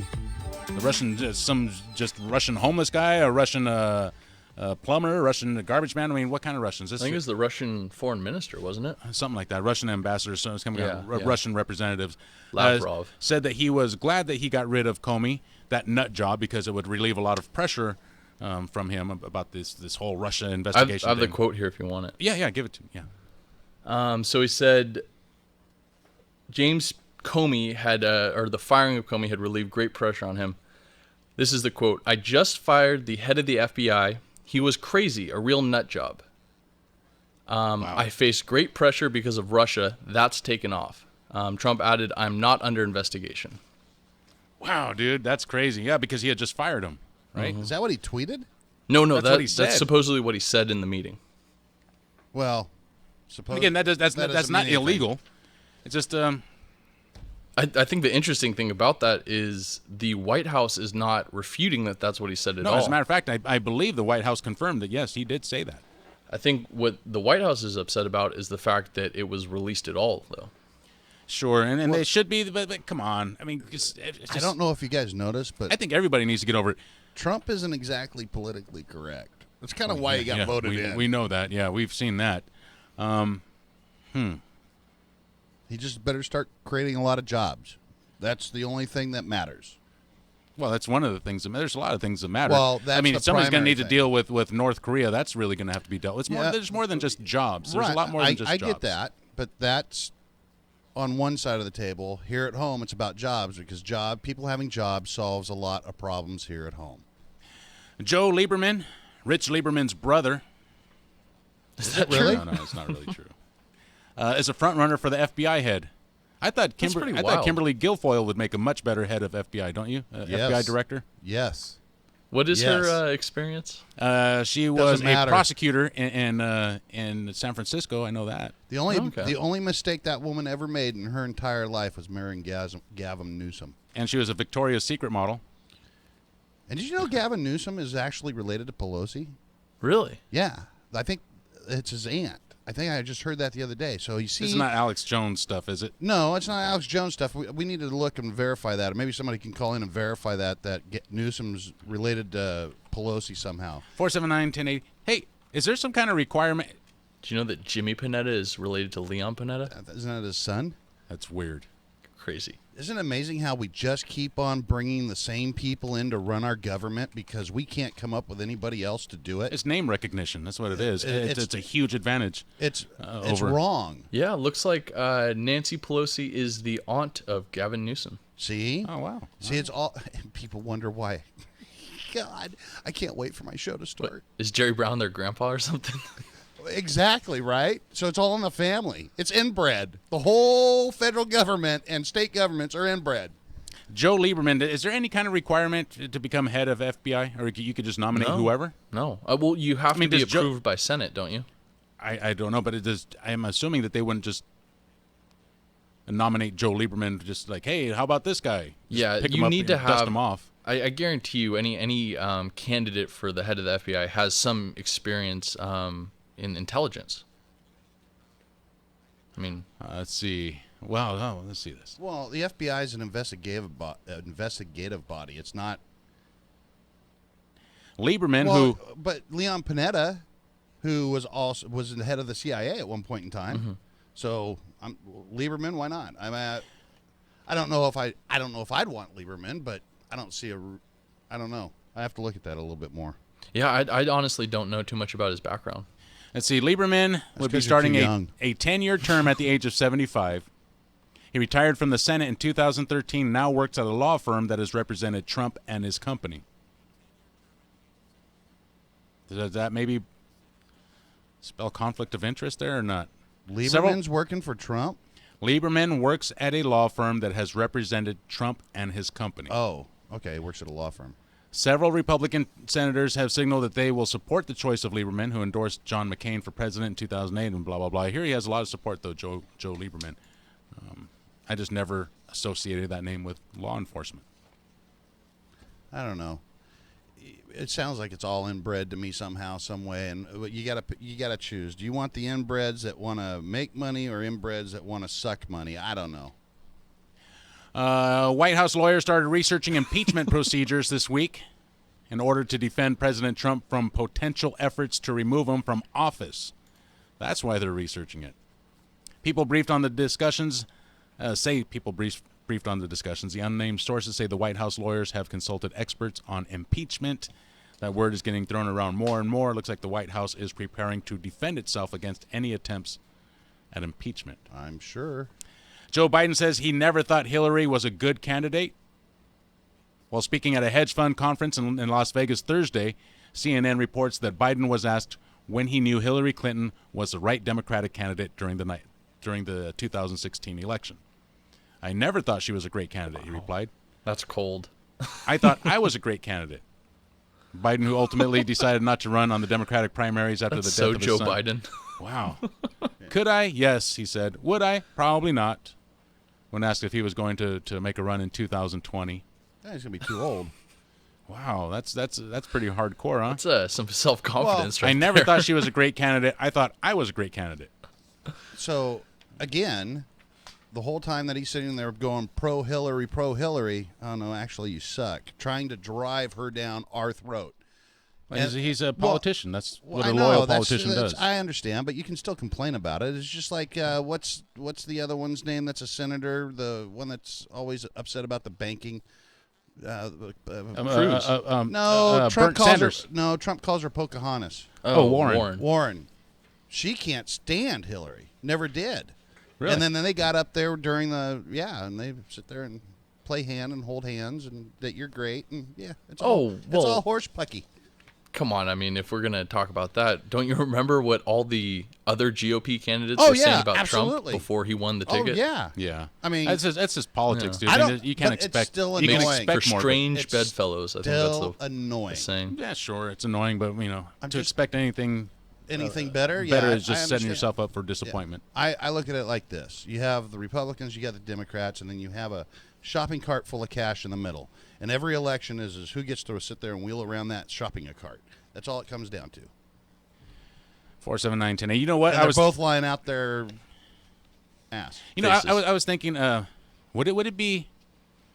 Could it be taken wrong if I was to talking about shopping carts, to design a shopping cart for homeless people that would have a little bed in it, that would lift them off the ground, fold back up so you can put your crap in there in the daytime, wheel it around, but at night it turns into a little folding bed. Actually, you could probably make a fortune on Yeah. that. Unfortunately, they don't have any money to buy one.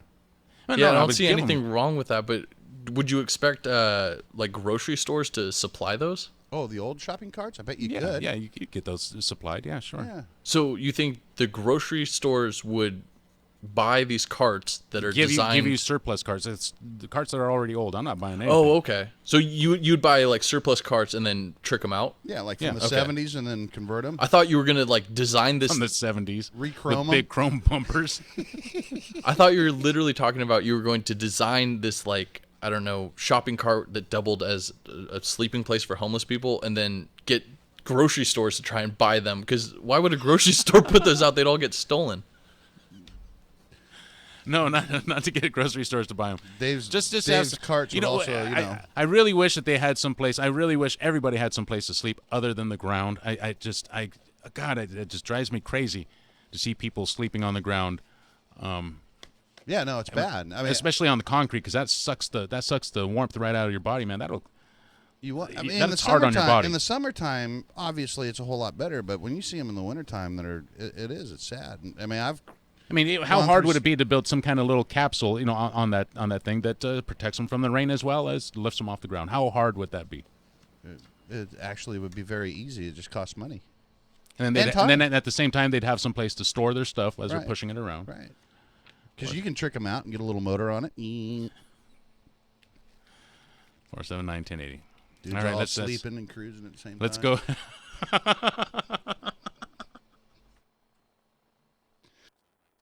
Sorry. Let's go out to SoCal. Andres is in the air. Hey, I was actually just thinking about that, making a hamper that you can cover with a tarp to sleep in for people that are homeless. You just make a small frame and put a tarp over it, and that'll protect you. Yeah, man. from All the you need rain. is a frame to put a tarp over. That's all it takes. And that same frame can keep them off the ground. Yeah, I called in because of something that Wes said about what's normal and what's not normal. Okay. The people in Turkey being told, go hit the protesters because that's what you do and that's normal over there. Mm-hmm. It's not normal over here, but it's normal over there. And from what I understand, it's normal throughout human history. Tyranny is the norm for humans. That's just what it ends up being almost always. Freedom is not the norm, and that's why we should work hard for freedom and to protect our liberties, because it's not the natural thing, but we want it to be. Usually government is always a tyranny. I was surprised. I don't know. I mean, Wes, you're supposedly approved by another talk show host, and I heard her today saying that Trump should declare martial law, and I'm like, wow, true colors are finally showing. Yeah, I didn't hear that. I don't think that martial law is something that we need to be doing. I mean, to be perfectly honest with you, I think that when you talk about, here's the thing, right? So you had 60 million people that voted for Trump. You had 63 million people voted for Hillary. That's still a lot of people. And if you impeach him, that is going to cause a lot of problems. I can see how that would upset a lot of people. So I see protesting starting to happen. You don't think they'd be okay with Pence? No, I think they'd be all right with Pence, but I think I don't think Pence has the same actions that Trump's going to do. I don't think Pence is fine, but I think that Trump is going to do a lot better for jobs. My thing's jobs, because if you get people jobs, a lot of other problems get solved. Yeah, I mean, I definitely agree with you. I think Trump has more of a focus on jobs than Pence would. Pence would just, you got to understand, the Republican Party want Trump gone. It's upsetting their apple cart big time on what he's doing. Same thing with Democrats. Mm-hmm. They in the background, they don't want him there. That's why he was sent there, is to get things changed. Absolutely. And I just think all about complaining until it seemed like Fox News even was very hostile towards Trump until it became sort of clear that he had a lot of popular support. They still are kind of hostile towards him. They don't talk too nice about him over there on Fox News. If you watch like Fox and Friends, you're looking at every time I see another story, they're trying to get him. And I'm not saying that he's the brightest tool in the shed or the sharpest tool in the shed by any means. Because these tweets, I'd like to take that Twitter account away from him and put it somewhere else. But I like the tweets. Well, I know, but they're just, come on, gee God.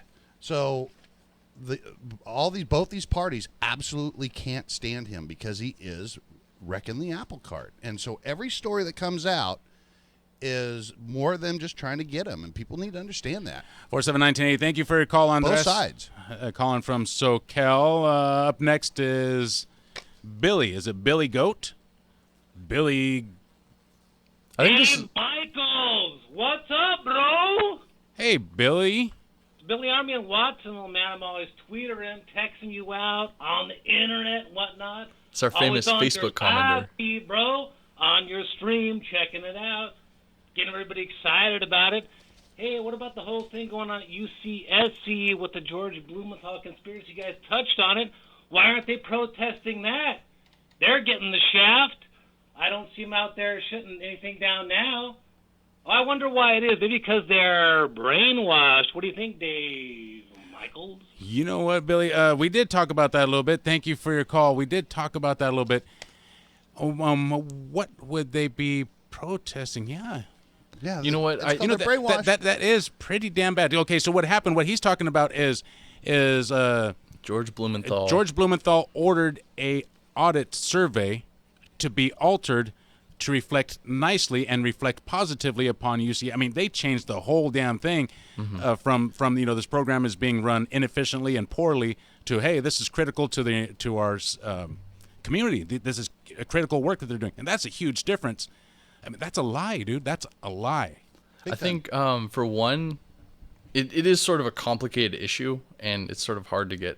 Well, I don't know how complicated it is. I mean, they altered, surveys. They changed someone's opinion, which is, again, I don't know who suggested that is kind of like suppressing free speech, but it almost is. I mean, if you take somebody's comment and say, hey, you got to change that, so it only leaves almost the opposite of what you said. This is what happened to me. I bought something on eBay, right?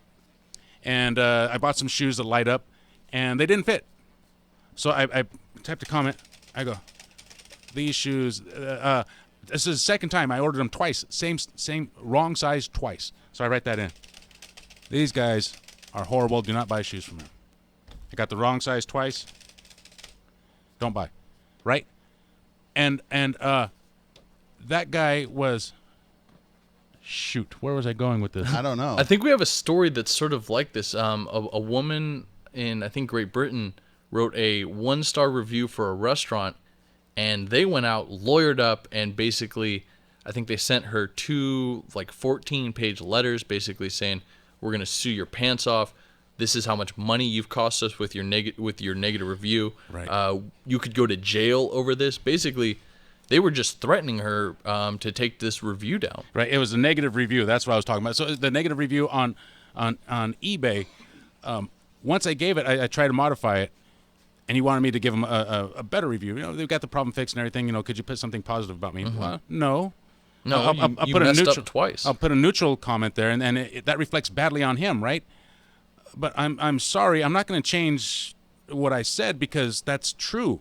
People need to hear that. Now, if he said, can you change that to say, hey, everything turned out good? No. The surveys are conducted for a reason. You do not get to go back and change them. I mean, that's terrible, and that's what George Blumenthal ordered to have done when UCSC was audited by the state auditor. Right. So It's I was on going the to front say, page of the Santa Cruz Sentinel. I think it is a little bit complicated, and it's sort of hard to capture college students' attention. The other thing I was going to say, I said earlier something about, just go to any college campus, any UC campus, and ask an average college student what they think of Janet Napolitano, and you'd probably have your answer right there. Unfortunately, I think if you ask the average UC student what they think, they'd probably say who? I mean, unfortunately, I don't think that many UC students are informed about these issues. Well, college students in general aren't informed. I mean, it's a liberal college, liberal professors. What do you get as a liberal? They're brainwashed. Like, how long have you been out of school? He's still in school. I'm still going to school. Oh, you're still going to school. When are you supposed to get out of school? I'm brainwashed. You are brainwashed. I'm just trying to figure out how long it's going to take to deprogram you. I don't know, man. I'm planning on going back to UCLA, so I got more school ahead of me. Yeah, More so you're going to brainwashing. come back way left. So that's all right. I don't think so. I don't think so. You don't think No, so? No, I I don't think think- so. I think Ben's way more conservative than I ever was, and I think Ben, by the time he's 40, is going to be much more conservative than he can even imagine right now. I already know that too. Yeah, I'd like You to will make be. a bet about that. You will. You will. You will, because you'll have to get out there and get things done, and you'll be like, oh wow, that's what they were talking about. So how much money are we going to put on this? Because $40. I'll do 40. No, I want to put enough money so I could live comfortably after this. Well, Oh, it's not the way it works. That's not. Yeah, see, entitled right there. He doesn't That's get it. He doesn't get it, Wes. 479-1080, DM at KSCO.com. 5,700 people complained to the FCC about Stephen Colbert's comments about Donald Trump. It's probably 5,700. It's probably another lie about a review. It had to be more than. I know there's more than 5,700 people just on the Fox News blog or whatever it is. Upon request from Politico, the FCC released the first 100 of those complaints, which center on hate speech, indecency, and homophobia, and come from both liberals and conservatives. One viewer was thankful their children, elderly parents, and other loved ones didn't hear the joke. Another told the FCC, I'm it's your amazed. job to keep these leftists from dragging this nation further into the gutter. I can't believe that any conservatives would complain about this. Why? Well, isn't complaining about something that someone said, isn't that the definition of PC culture? Trying to censor someone for a joke they made? No, it wasn't. No. It wasn't a joke. He was being. It was a joke. It was He was not trying funny. to be funny, but his stuff came from anger. It didn't come from being a comedian. So what? I know, but so that- what? Do you think trying that to censor him when and the trying to- KKK goes out there and gives rallies? That's also from. I think that they should be allowed to go out there and give. Everybody says I'm crazy, but I think you should be able to say whatever the heck you want, unless it's Yeah, it and violates- anyone who says differently is a PC culture so-and-so. Yeah, I think you should be able to say whatever you want. Again, I'm amazed there's totally conservatives complaining agree about with this. That you can say anything that you want.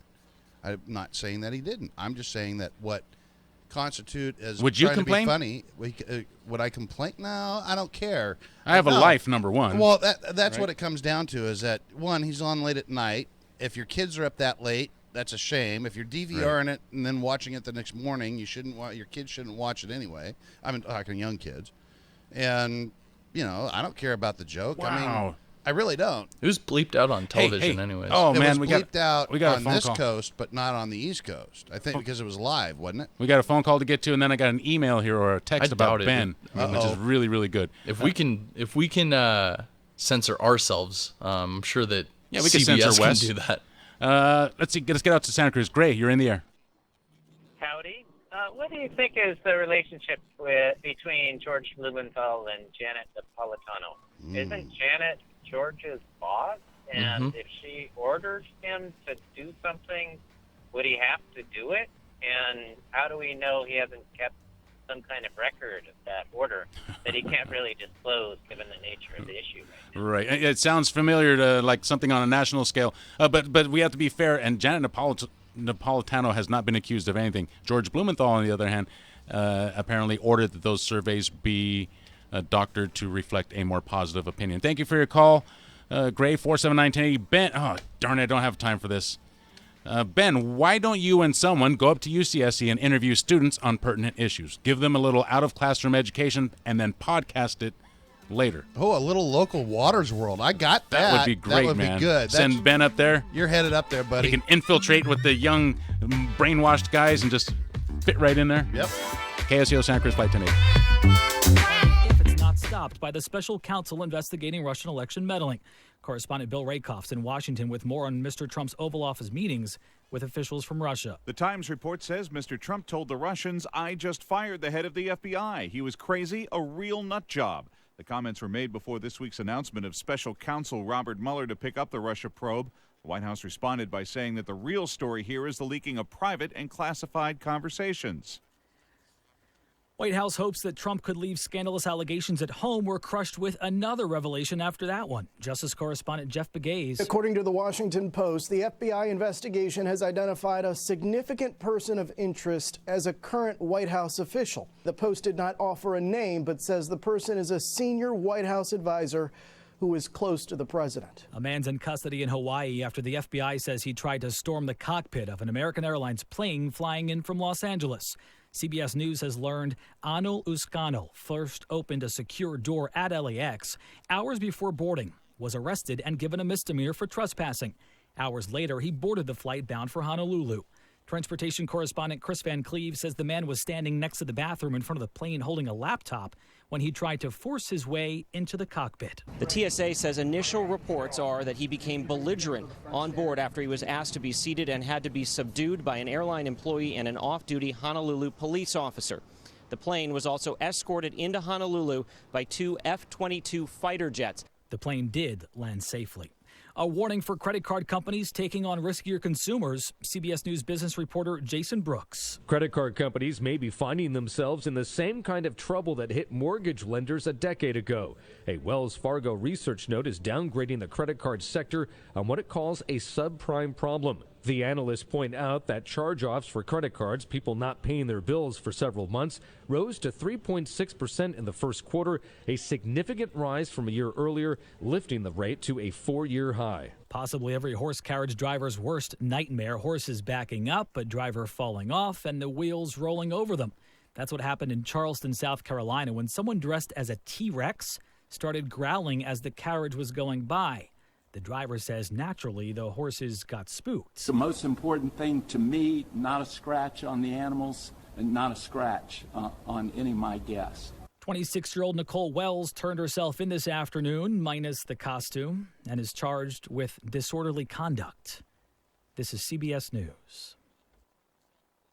Finding great people to hire can be like, well, trying to find a needle in a haystack. It's time to try ZipRecruiter, where 80% of jobs get a qualified candidate in just one day. How? Using powerful technology, ZipRecruiter matches your job to the right candidates fast. So, while other companies might deliver a lot of hay, only ZipRecruiter finds you the needle in the haystack. And right now you can try ZipRecruiter free. Just go to ZipRecruiter.com/talk for your free trial. ZipRecruiter.com/talk.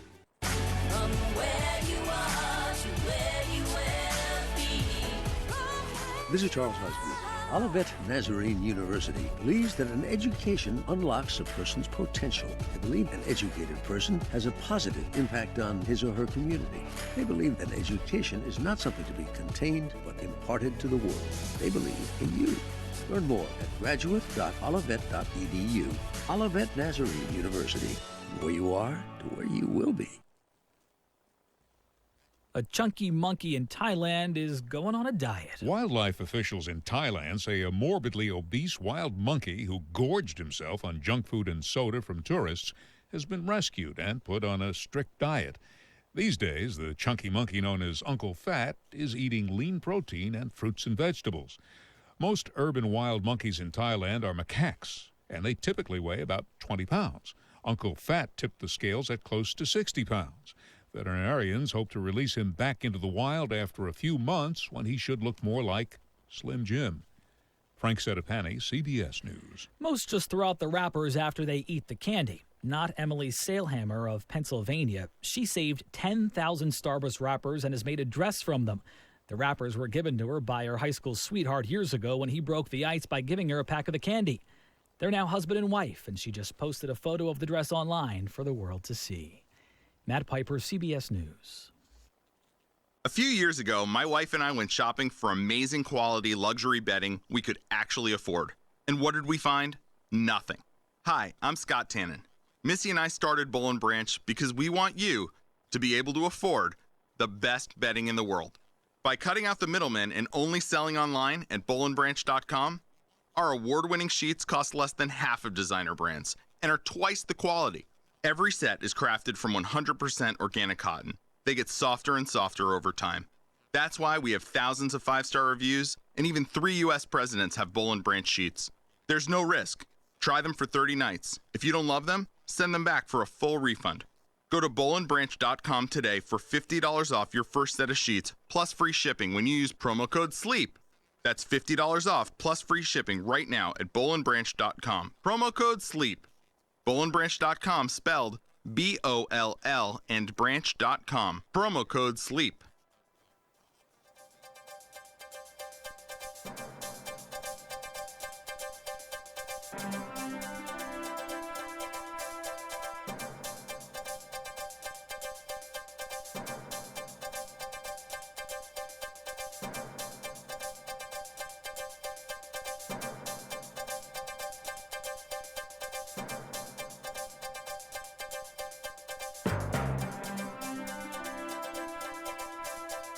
You're listening to AM 1080 KSCO Santa Cruz, AM 1340 KOMY LaSalle Beach, Watsonville. The time is now 6:06.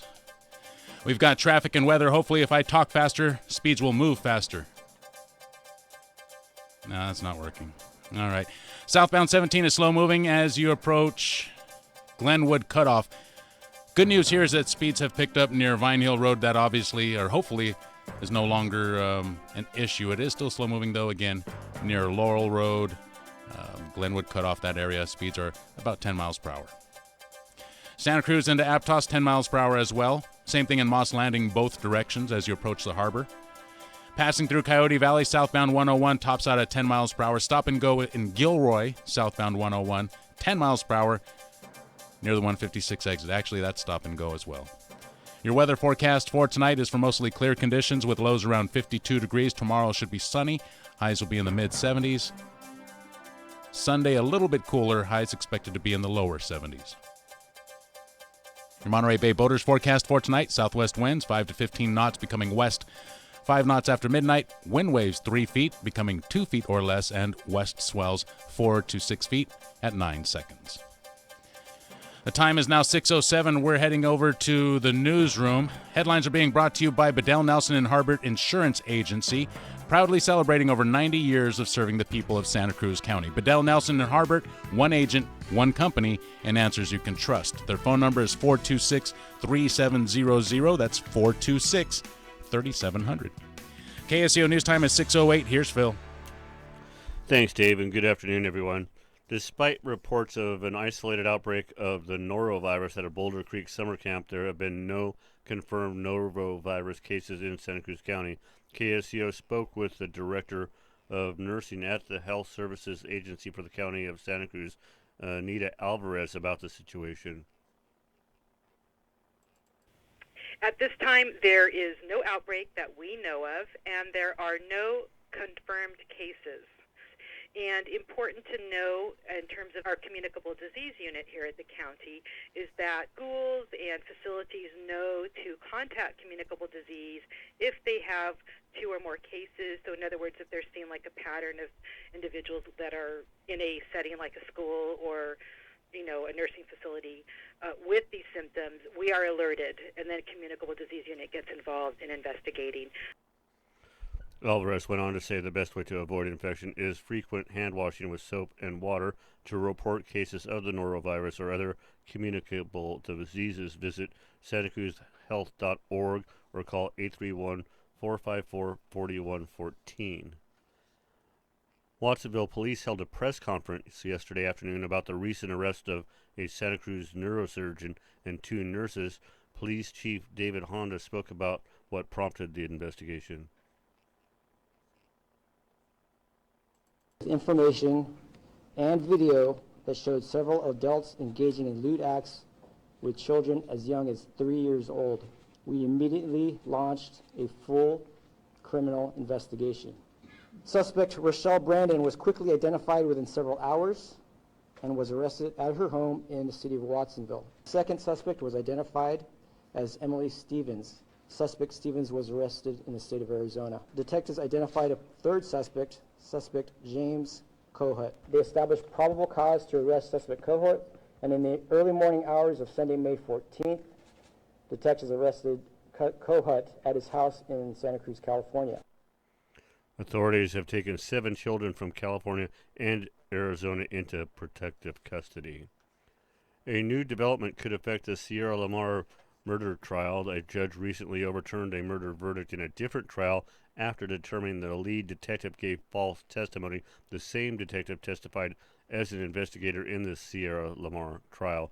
The ruling may affect Antolin Garcia Torres, who was recently convicted of the kidnap and murder of the Morgan Hill girl. The ruling could be used possibly to obtain a retrial. A man was arrested after being caught with drugs in Chinatown in Salinas, Tavia Avila reports. The incident took place yesterday morning on Bridge Street. Salinas police detectives and SWAT served a search warrant, and 18-year-old Chris Purcell was arrested for possession of heroin, cocaine, and methamphetamine for sale. Officers also seized cash and packaging. This is Tavia Avila for KSCO Radio News. And former councilman, Salinas councilman that is, Jose Castaneda was in a Monterey County courtroom yesterday. Castaneda was in court for the opening statements in his criminal trial. Castaneda is accused of stalking, kidnapping, sexual battery, and inflicting corporal injury in connection with a September 2015 incident involving an ex-girlfriend. And finally, a film festival is being held on the site of a new library in Felton. KSCO spoke with, not a film festival, just a festival, spoke with one of the board members of the Friends of the Santa Cruz Public Libraries, Jim Mosher, about why the nonprofit was formed in 2005.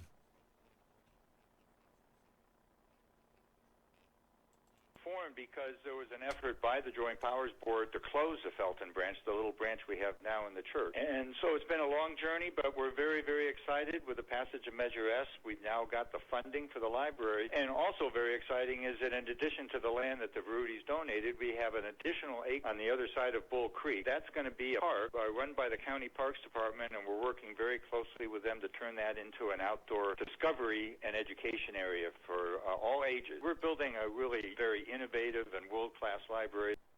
The community is invited to the Fantastic Figures Festival, which is a family-friendly event and will have art, music, food, and activities from 12 p.m. till 3 p.m. on Gushy Street next to the post office tomorrow in Felton. It's 6:13, time to get back to Flight 1080. I'm Phil Deseth for KSCO Radio.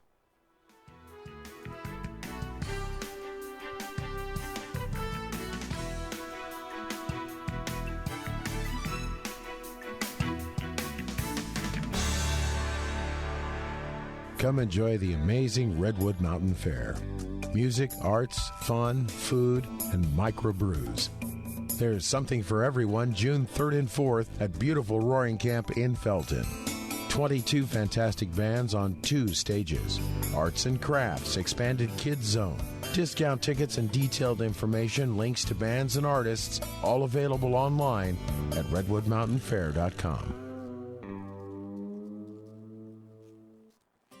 Hi, folks. It's Jim Peterson with Solar for America by Peterson Dean. Look, it's the May Day giveaway at Solar for America by Peterson Dean. Look, bundle a roof, a battery, fencing, or solar. Any of the 2, and take 10% off the total material price.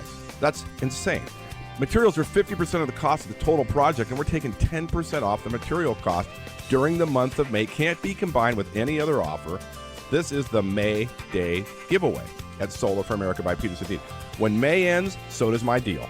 And this is an unheard of deal to get solar power, a roof, a battery, or fences. And look, solar power is going to reduce your electric bill.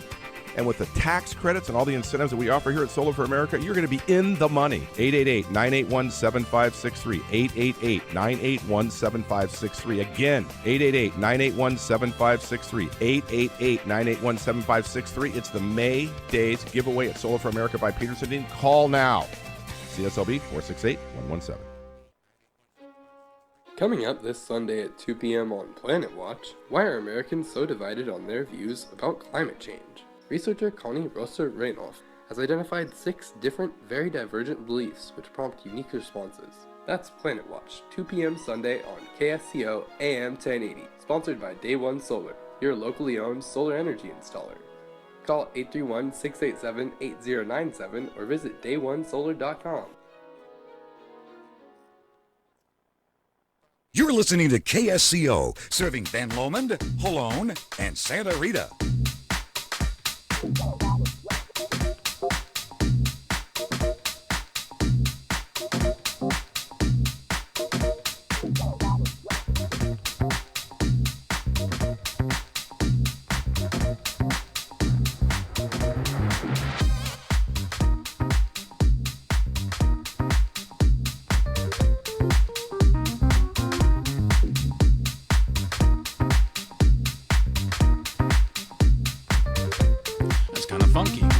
Say it as long as you make sure there's an N in front of it.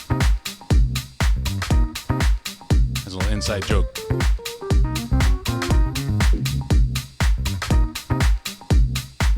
The N changes the whole thing, Wes. Right? Oh. Yeah, that's better. Yes, it does.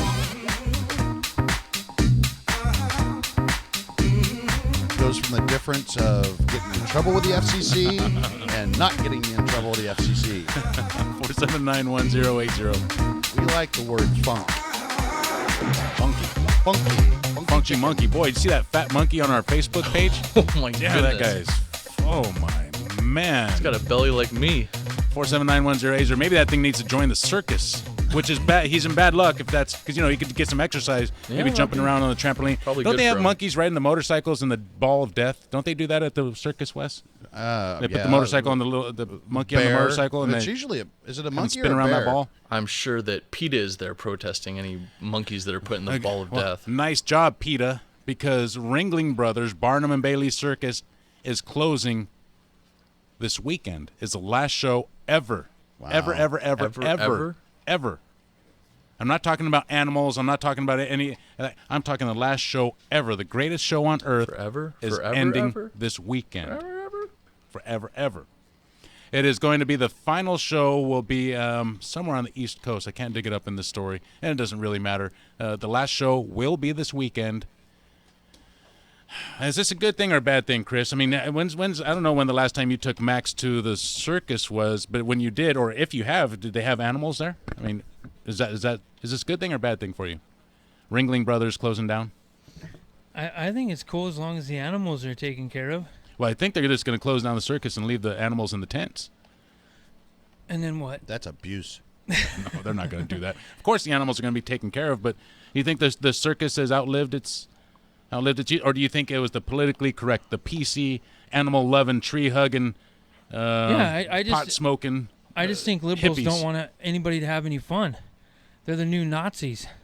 4791080. I just have to say, I mean, how unnatural would that be for like an elephant or something like that, an African elephant to travel around in like a trailer your whole life? Oh, that's horrible, dude. Chris, there's one right there. I don't know. No, I mean that's dude. I know. Come I'm on. teasing. I'm teasing. Those animals, No. especially after the 70s, they're taken care more better than some human beings are, and they do take a travel route, but they stop. They let them out. It's not like it was, before the 70s. Well, how was it before the 70s? They just weren't treated as good. They know they still weren't get carried around on a train. No, Yeah. I think it was Ringling Brothers, if I remember correctly. I might be wrong. All right, they got video of them beating the elephants. Hold on, let me ask the audience then, okay? 4791080.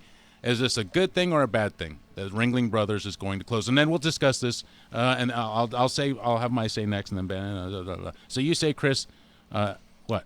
What I think is when it comes to animals, if they're from some situation where maybe they got injured or they couldn't go back to the wild, maybe they were born at another zoo and then they took them along for that tour, maybe it got them out to do something. So you're saying a one-legged tiger would be something that... I'm just thinking maybe if the zoo was more around that type of thing where, it wouldn't be such a big deal to people, but I think because they are kind of have all these new fresh animals that have high IQs and everything. Wes, would you go see a two-legged goat? No. At a circus? I mean, one leg's on this side, the other's on this side, and he's just like flipping. you see that Losing his balance? one-eyed goat that was on the internet? Oh my God, That thing was freaky. I can't even look at that thing. It's not on our Facebook. I'm not pages. looking No, at it it. isn't. I'm not Oh watching man, dude, that thing is just gnarly. No way. Sat there and blinked It's its like, eye. oh, Apparently, he was only born with half of its brain. oh man, dude, I don't even want to hear about that. The question I'm asking is it a good thing? Because I don't even want to think about that, dude. I saw it and I can't unsee it. It's just I don't want to see it. He almost yacked. He was all during the dry heaves. He's all, Ugh. It's horrible, dude. It's horrible. Ugh. So yes or no? Good thing that the Ringling Brothers closed. Chris, yes or no, dude? Yes. No, it's not good. Damn it. All right, Kids then, need to Wes, see no, animals. it's part of our history, Ringling Brothers. I mean, it shouldn't close down, but people don't go to the circus anymore. It costs Ben? a lot of money. Yes. No. Good thing Ringling Brothers closes down. I think you'd think it's a good thing if you were one of those animals. Well, I'm asking you though. You're not an animal. You're just Ben. No, I mean, it doesn't really personally affect me, whether or not it's open or closed. But I would say just for the sake of those animals, it's probably a good thing. That's what I would say too. I would say for the sake of those animals, it's a good thing. But what about if they just had humans doing stupid pet tricks or something like that, right? This is the way it happens. If people don't want to see it, they don't want to see it, and you go out of business. Right. What am I going to do? Yeah, Right. and I think that's more the issue is Yeah. that the Ringling Brothers don't pull in crowds anymore. Right. It's not like they're getting shut down or anything like that. Right. Right. It's Four just- seven there's nine other 1080. things that But I mean, entertain but people. what I'm asking though, is it a good thing? I mean, maybe we don't need to see those animals anyways. Why some would you go kids- to the circus? I mean, I hate to say it. Sorry, Ringling, but why would you go to the circus when you could watch Planet Earth? Well, because you don't see on planet Earth unless you have a really big TV. You don't get to see how big those elephants really are. I just And put my face close to the screen. you don't get to smell the fear of the trainer as he's getting trampled by his tigers or whatever he's Do training. you either. remember Marine World before it was Six Flags? SeaWorld? Or Sea? No, Yeah. it was Marine World. And, It was Marine World. and Yeah, it- SeaWorld, I think, is down And they south. had the elephant rides and the camel rides. Yeah. You got on the back of the elephant. And you got to be way up high and walk around. It was cool. I It remember was that. cool. And there's one thing people have to remember. There's one group of animals that gets a little payback for all the animals being stuck there. And it's called Monkey Island.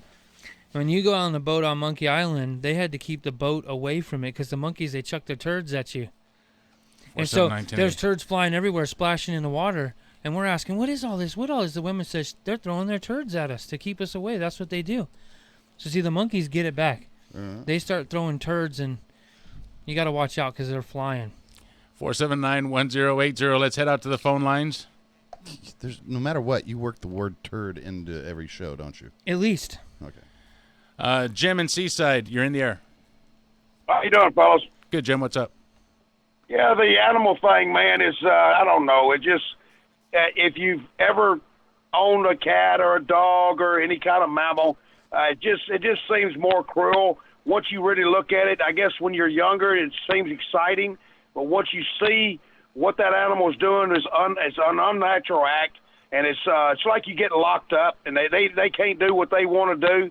Their life is whatever. I mean, it just seems cruel. I understand it's good, but they can put another circus together and do like all human acts, and all that kind of stuff, and not abuse the animals and make them do things that's not natural. You know what I'm saying? They But, used to do you know, that, didn't they? Used to have the freak shows. Right, but I thought Ringling Brothers did. I mean, they got rid of the elephants years ago, and I think they did away with like most of those animals a long time ago. Just people didn't show up afterwards. That's all. Right, you look at some of the nature channels now. I mean, they live in packs. They're like social animals, and I mean, it just seems cruel and it's unnatural. And you think to yourself, there's got to be a better way than for humans to get their tricks. By looking at something else. It's just like slavery. You know what I mean? To here, jump up and clap your hands. You know what I'm saying? Or work for me. You know what I mean? But it just seems cruel. I mean, if you want to look at it realistically and say, you know what, yeah, it's an animal, but it's something that's a social animal. It has a family network. They take care of their own, and it's just, if you really look at it and you really analyze it and you say to yourself, man, why would they want to do something like that? It needs to stop. And they do some human tricks, man. Have whatever they want to do with some midgets or whatever else, or 5 fat people. Thank you for the call, Jim. 479-1080. I mean, Midget tossing? You want to go see those animals? Go take a safari. Go to Africa and take a safari. And if you're really tough, get out and walk around. I just have to say really quickly, boy, would our fast food industry be in a world of trouble if people started to feel about chickens and cows the way they feel about elephants and tigers and other exotic animals. And elephants are smart, though. I think anybody who's an animal lover probably knows that elephants are pretty intelligent. So check this out. Aren't pigs supposed to be pretty smart? Yeah, but you don't see them at the circus. With though. elephants, if you blow in their trunk, they will remember your smell for the rest of your life, the rest of their life. Really? Uh-huh. And if you do go to a circus and they have pigs, you're at a pretty cheap circus. That's like they should be It's more probably exotic fair. animals than the. Yeah, it's probably. What do you fair. mean, Dave? You've ran with the pigs. Yes, I know, but they not They in were the from circus. Alaska, too. Yeah, they came all the way from Alaska and they got their butts handed to them. Yeah, That was like one of the best videos I've ever seen. Came all the way to Alaska just That's to the lose. fastest I ever seen you dude? move. You know what? So let's think about this, and let me just throw an observation out there. You know, the animals now, or up until now, they're running around the circus, right, trapped, and that's not really fair. But like you were saying, Well- Ben, a long time ago, we used to have humans in the same situation, and because we'd have the bearded lady or somebody the with some freak kind shows. of the freak shows, and they were not freaks, man. They were real people that had some kind of abnormality, some kind of malformation, some kind of deformation, whatever it was. I think They were not freaks. They were treated as freaks. They were dragged around and have to have people gawk at them and stare at them and laugh at them, and that was disgusting, the dude. famous- And some people would say that the animals being treated like that is just as disgusting. Some people would say that. I wouldn't go that far, but it's not cool. The most famous was the Elephant Man. Right, and that's not cool, man. That is not cool. It supplied him with a living, but still, come on, dude. No. And that people went to go see that. It's just maybe some animal lovers feel that's the way animals are being treated. I would say what's even worse than those animals being, I don't know, put on show and everything like that is the fact that they're basically traveling like almost every night. You know, they get stuffed into a trailer and then it's on to the next city. Do you think they get to go hang out with other, like, elephant chicks in other cities? You know, like the circus guys, they get to go and hang out with, party with Oh, chicks yeah, they from go out and San go drinking Francisco. afterwards. Yeah, right. Go drinking and go check out the bar scene. The animals, I don't think, get to do that. They just... Yeah, I don't know if there's much the nightlife difference for the is animals. they're an animal. Right. But they can have some fun, right? They have fun doing their tricks. You think so? Some of them probably do. Oh, yeah. I mean, like dogs and other domesticated Yeah. animals, they're very much into that. But, you know, if you have a lame lion, you know, a lion that's not going to make it out there, and I don't mean lame as in that's lame. I mean, you know, who's injured or has some kind of permanent injury, maybe the circus life is good for him, right? Because he gets to go around and teach. Yeah, put roller skates on that sucker. He'd be moving. Oh, my God. All right. I keep forgetting Ben goes to college. See, this is where this all comes from. 4791080. Yeah, Ben has a sense of what animal cruelty is. Putting roller skates on a lion, that's not cruel. It's just roller skates on a lion. It's just roller skates on a lion. Don't take it past that. Oh, jeez. All right, that's not cruel. Here we go. Monterey is going to strictly prohibit overnight parking. We only have a few minutes. Let me get to this. The City Council voted to strictly enforce its no overnight parking rule in Monterey City parks earlier this week, and city officials also eventually plan to look at regulating the overnight parking of recreational vehicles on the city streets. Basically, the story is saying that in the parks in Monterey, they are trying to get rid of RV camping in the park. So what they're going to do is close it off to the public at 6 or 10 or whatever it is. I think Santa Cruz basically did similar things. You know what I last noticed year. today on the way to work is to get rid of or to ban or to deal with RV parking. What they've done now is they've posted signs. They look brand new. I don't know how long they've been up for. Now they say no vehicles over 6 feet tall are allowed Really? to park in this area. So And what I've if you never have a seen- big old lifted truck or something? You're not allowed to park there. And what that's meant to do is it's meant to get people in their campers, you know, who sleep in the campers on their truck, as well as RVs. That is the new rule. You cannot park vehicles over 6 feet tall. Right here along Portola and out there by the Dollar Well, Bush. I remember on Westcliff Drive, they redrew all the parking spaces so that RVs wouldn't fit. And I think they did similar things downtown, didn't they? I think so, yeah. 479-1080, that's happening in Monterey. By summertime, they're hoping to keep all the RVs out of city parks. And you know what, Chris? I'm thinking about this. Wouldn't it be a good thing if they allowed them to stay in city parks, right, at nighttime? So check this out. Who's using the city parks at night? Nobody. There's nobody there. So why Right. don't we allow RVs to go there at night? That's the time that they should be allowed to be there. And then when it's dawn, when the people start coming, you get your stuff and get out. Well, it's because What's wrong with that? I think it's because the cops don't want to deal with it. Well, but it's an expense. well, they got to deal. Wouldn't it be easier, Wes, if they had all those people to deal with in one place rather than to go patrolling neighborhoods to say, hey, you can go park in the city parks, your RVs, and police will make regular patrols through there. Yeah. Unfortunately, some cops will come by in the morning and no one's make sure using the everyone- parks at night, right? So just park your RV there. Well, What's the you're problem with that? Because unless there's people camping. Because what ends up City happening parks, is that unfortunately some of the people dump their tanks and all their trash and then they leave. And they leave a big mess. Could you do that in a city park? You just dump your stuff right there? You can dump it anywhere you want. That's what. Yeah, there's a lot of things that are happening. 479-1080, DM at KSCO.com. Curtis in Santa Cruz, you have about 40 seconds. Take it. All right, is that me now? That's you. Okay, I got a joke for you about the elephants and Uncle Jack. Okay. If your Uncle Jack was an elephant trainer and you were his right-hand man, and your uncle needed help getting off the elephant, would you help your Uncle Jack off the elephant? Hit the dump button, Dave. 47910. No, your Uncle Jack, dude. What are you thinking? 47910. No, your Uncle Jack. He's not talking about that. That's what he said. No. That's what he said right now. That's what you think he said. That's what that fool said. KSCO Santa Cruz, Flight 1080. News update. Since James Comey's firing last week, many have been wondering why President Trump did it. Was it because the FBI was investigating Trump campaign ties to Russia? Political analyst Larry Sabato via Skype. Everything we've heard about Jim Comey from his friends and working associates is that he is extraordinarily meticulous. What he put down on paper is almost certainly right. If I were President Trump and people working for Trump in the White House, I would be very, very nervous about this. Comey may now testify about his meetings in the Oval Office with Mr. Trump, which could lead to more answers. CBS News political director Steve Shigaris. Trump telling the Russian ambassador and the Russian foreign minister to their faces that the reason why he did it was basically because he thought Comey was, quote, a nut job. So again, going back to the Russia reason as to why he fired Comey, again, very curious. Congress would like him to testify sometime after Memorial Day. CBS News Update, I'm Matt Piper.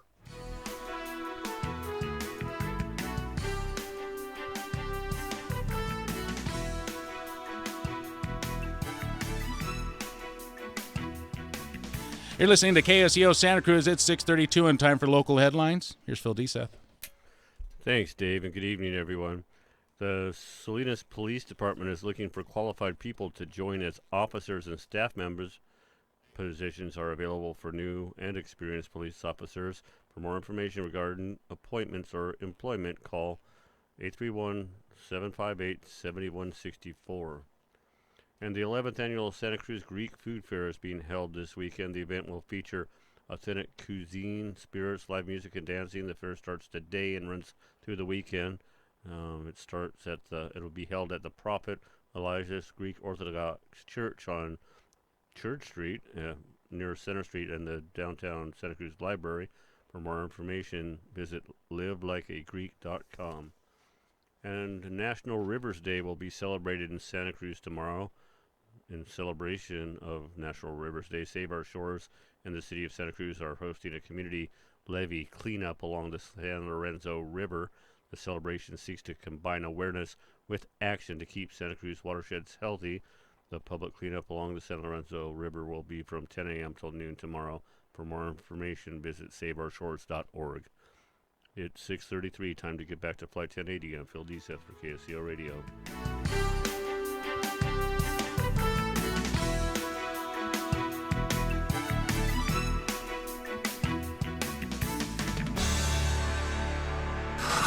Nothing new under the sun? That's why this is on Coast to Coast AM. Have you ever felt that the unseen forces were tearing your family apart? I'm George Norrie. On our next program, Bill Bean joins us talking about demonic forces that put his family to the test. Followed, of course, by those Friday night into Saturday morning open lines. Coast to Coast AM. Only night. Listen to Coast tonight, beginning at 10 p.m. on KSCO.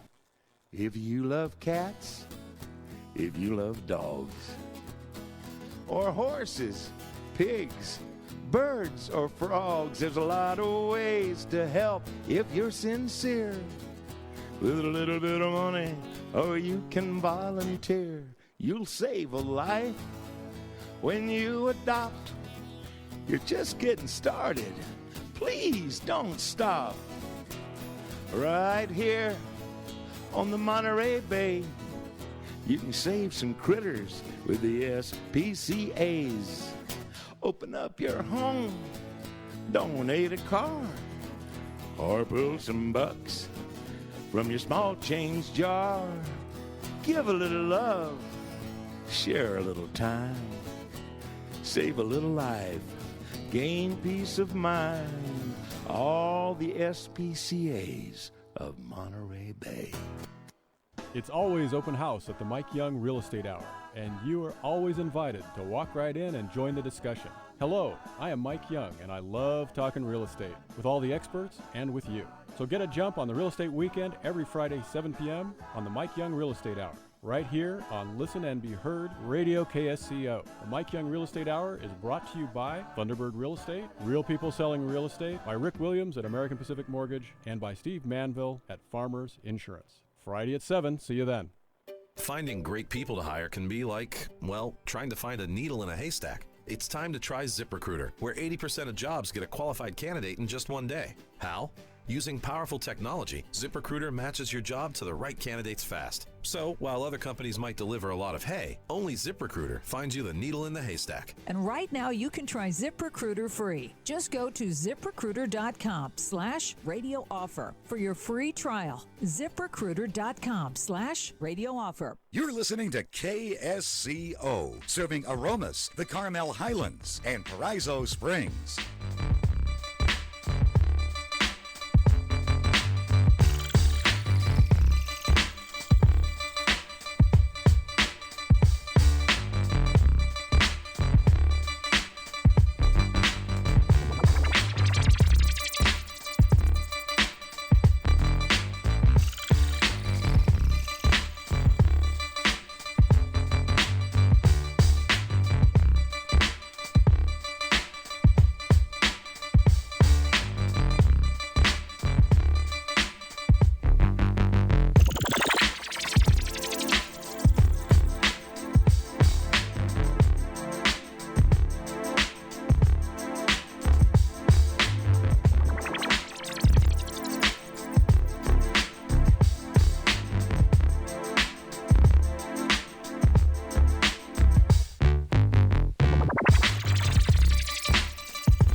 Four 479-1080. Old school sound, taking you back to the 80s when not only America was great, Chris, but TV was great. Wes, what are some of your favorite shows? Because Roseanne, the Roseanne Barr show is making a comeback this year. Yes. it's coming Roseanne Barr, the show is coming back. Everybody loved that show back in the, what was that, 90s, early 90s? 80s. Right, But the last 80s. season, didn't she win the lottery and kick her husband out? Her husband died.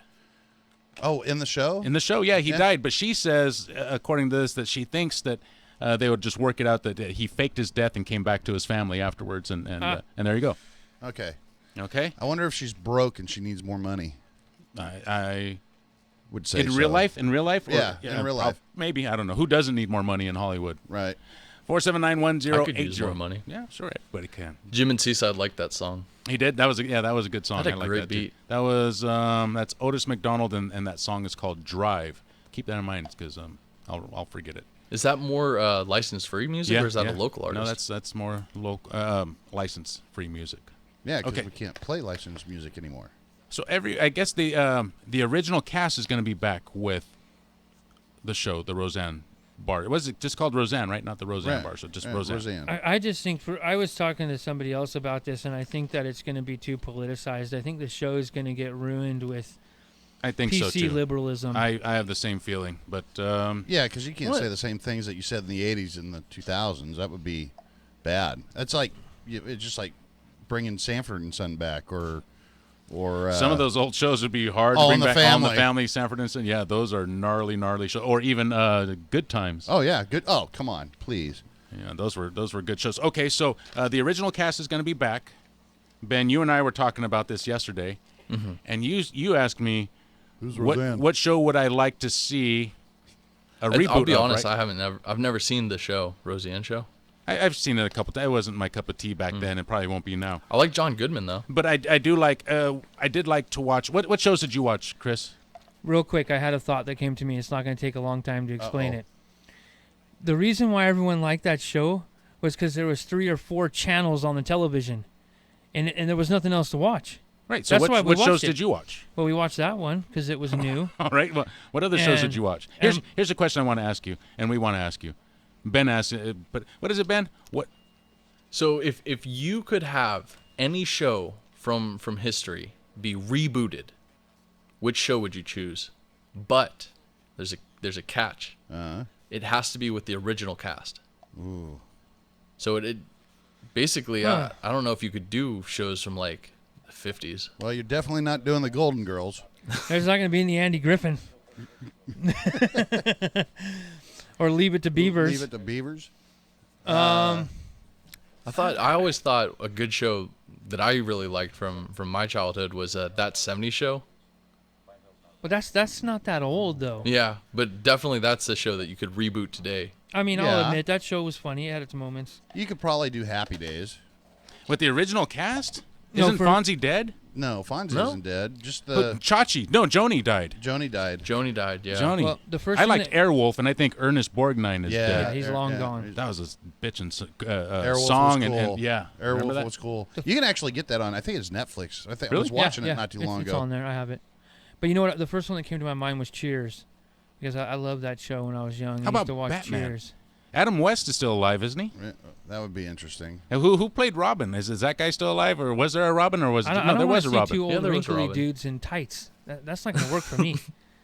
All right, then what do you want to see? I said Did you- Cheers. Oh, I'm sorry, I wasn't paying attention. Yeah, you I know was screening the phone call. Norm. Somebody was asking me, is Highway 17 looking good now? Yes, it is. From Los Gatos to Santa Cruz, A-OK. Southbound near 41st Avenue is stop and go, but up until that point, things are moving just fine. We're on the verge, Chris, just this far away from things freeing up. You know what I think? would be a Highway good 17 though show? is looking good. You know what would be a good show? What? Is like Sons of Anarchy, like 20 years before they did Sons of Anarchy. I think that would Like be a kind of cool. prequel. Like, yeah, kind of like 70s biker gang. That'd be cool. Let's see. Phil's going no. You know, I think I my got favorite one. show was Knight Rider. I think. and Well, I they think- did reboot Knight Rider. Did they? Oh, Yeah, that is and they- on our and they- list. and they- Oh. And it's towards the very end. I have this list here of the 15 best and worst TV reboots. Yes. Magnum PI, that would be sick. You know, when his helicopter, he's got the mustache. He's selling reverse mortgages now. Oh, what's Tom his name? Selleck? Tom Selleck, yeah.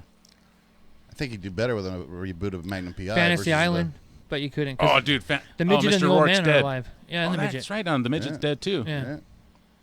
Damn, that was a good show. Did you ever see Fantasy Island, Ben? No. It's Deep mostly Plain, just Deep it's Plain. mostly just a bunch of couples that went there and then got back together. Same Because thing. It was a Love Boat. The husband would be like, because any fantasy you wanted would come true on Fantasy Island, and so mostly couples would go there, and the husband would be like, yeah, I want to sleep with, wow, and then he'd go have his fantasy, and the wife would be like, I want to go do whatever she wanted to do, and then they both get to do their thing, which didn't. I guess it's like what happened on the island, stayed on the island, then get back on your boat and go back. My favorite part of that show was like the beginning and the end. When I was a kid, because I mean, you don't really understand all that stuff. Yeah, there that's was a going lot on, of adult but issues the whole in that. beginning part, the music and the little midget Yeah. waving The by plane, the the waterfall, plane, yeah, yeah. the plane, and then the end of it. Right. What was the end of it? I don't remember. It was similar to the beginning. Or is it 19? Let's get out to the phone lines. I'm going to hit next. Larry and Marina, you're in the air. Hey guys, hey, just calling about the show. I'd have to go with Married with Children.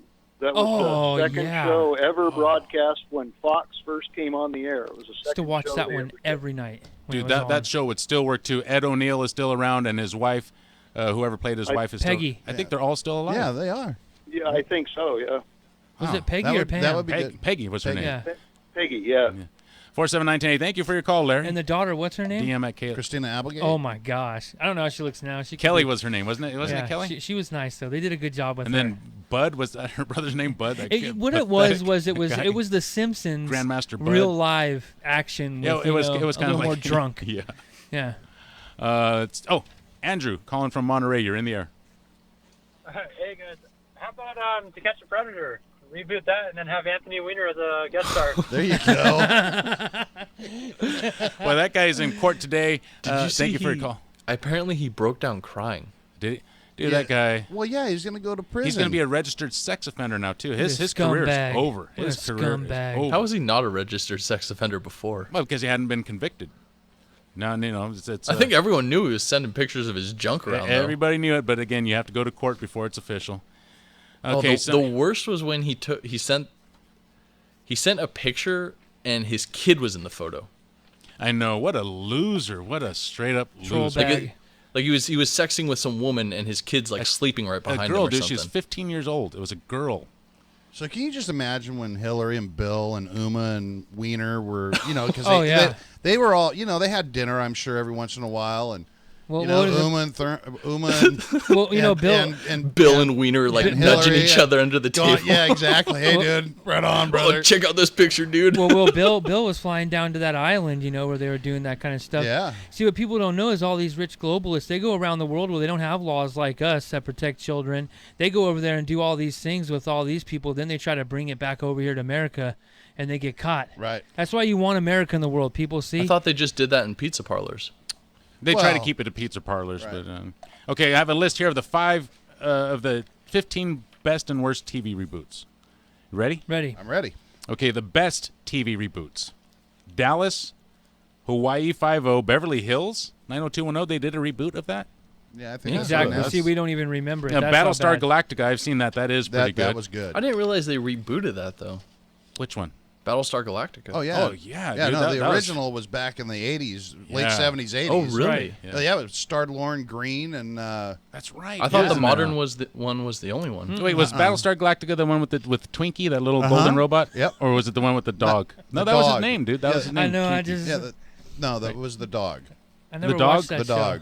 What was the dog? It was like a little space dog. It looked like Right. a panda. I was always confused by the evil robots that had the eye that was always bouncing back Those and guys forth. are cool, man. Those are Cylons. Those things are cool. How- Anything that has a light going back and forth is cool, like Knight Rider. But how and, can you see Cylons. like that when you're like looking one way and then the other way really Oh, and quickly? you're really cool. I mean, that's like some kind of scanner, some Yeah, kind it's of a radar. scanner. Oh, it's not an eyeball. No. It's not directional, straight directional. Rolling back and forth. Are you bagging on Battlestar Galactica? Galactica, man? Don't be doing that. The worst reboots. Oh, and then Star Trek was another good reboot. Here we go. The worst reboots. V originally aired in 1984. The reboot was in 2009. I never heard of it. Me neither. Never heard of it. Grapevine. Never heard of that. No. Melrose Place.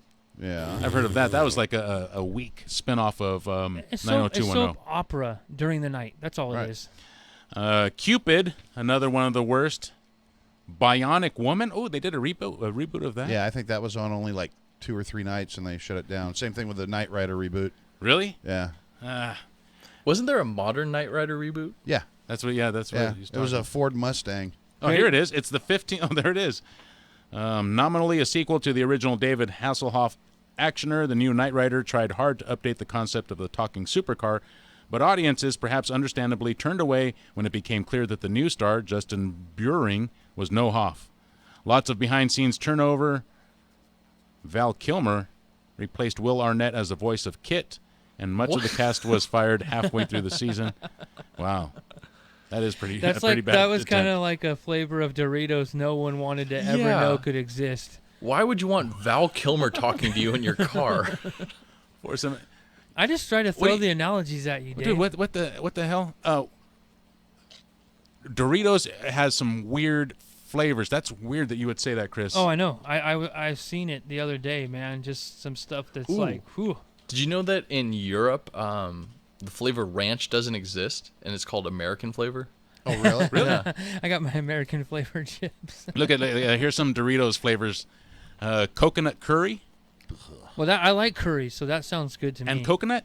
Yeah, those go together. Yeah, coconut curry's bomb. Oh man. Really? Oh, it's yeah. good for you too. On nacho cheese. I mean, we're talking Doritos here. well, they're not all They're made not out of also nacho, nacho cheese. cheese.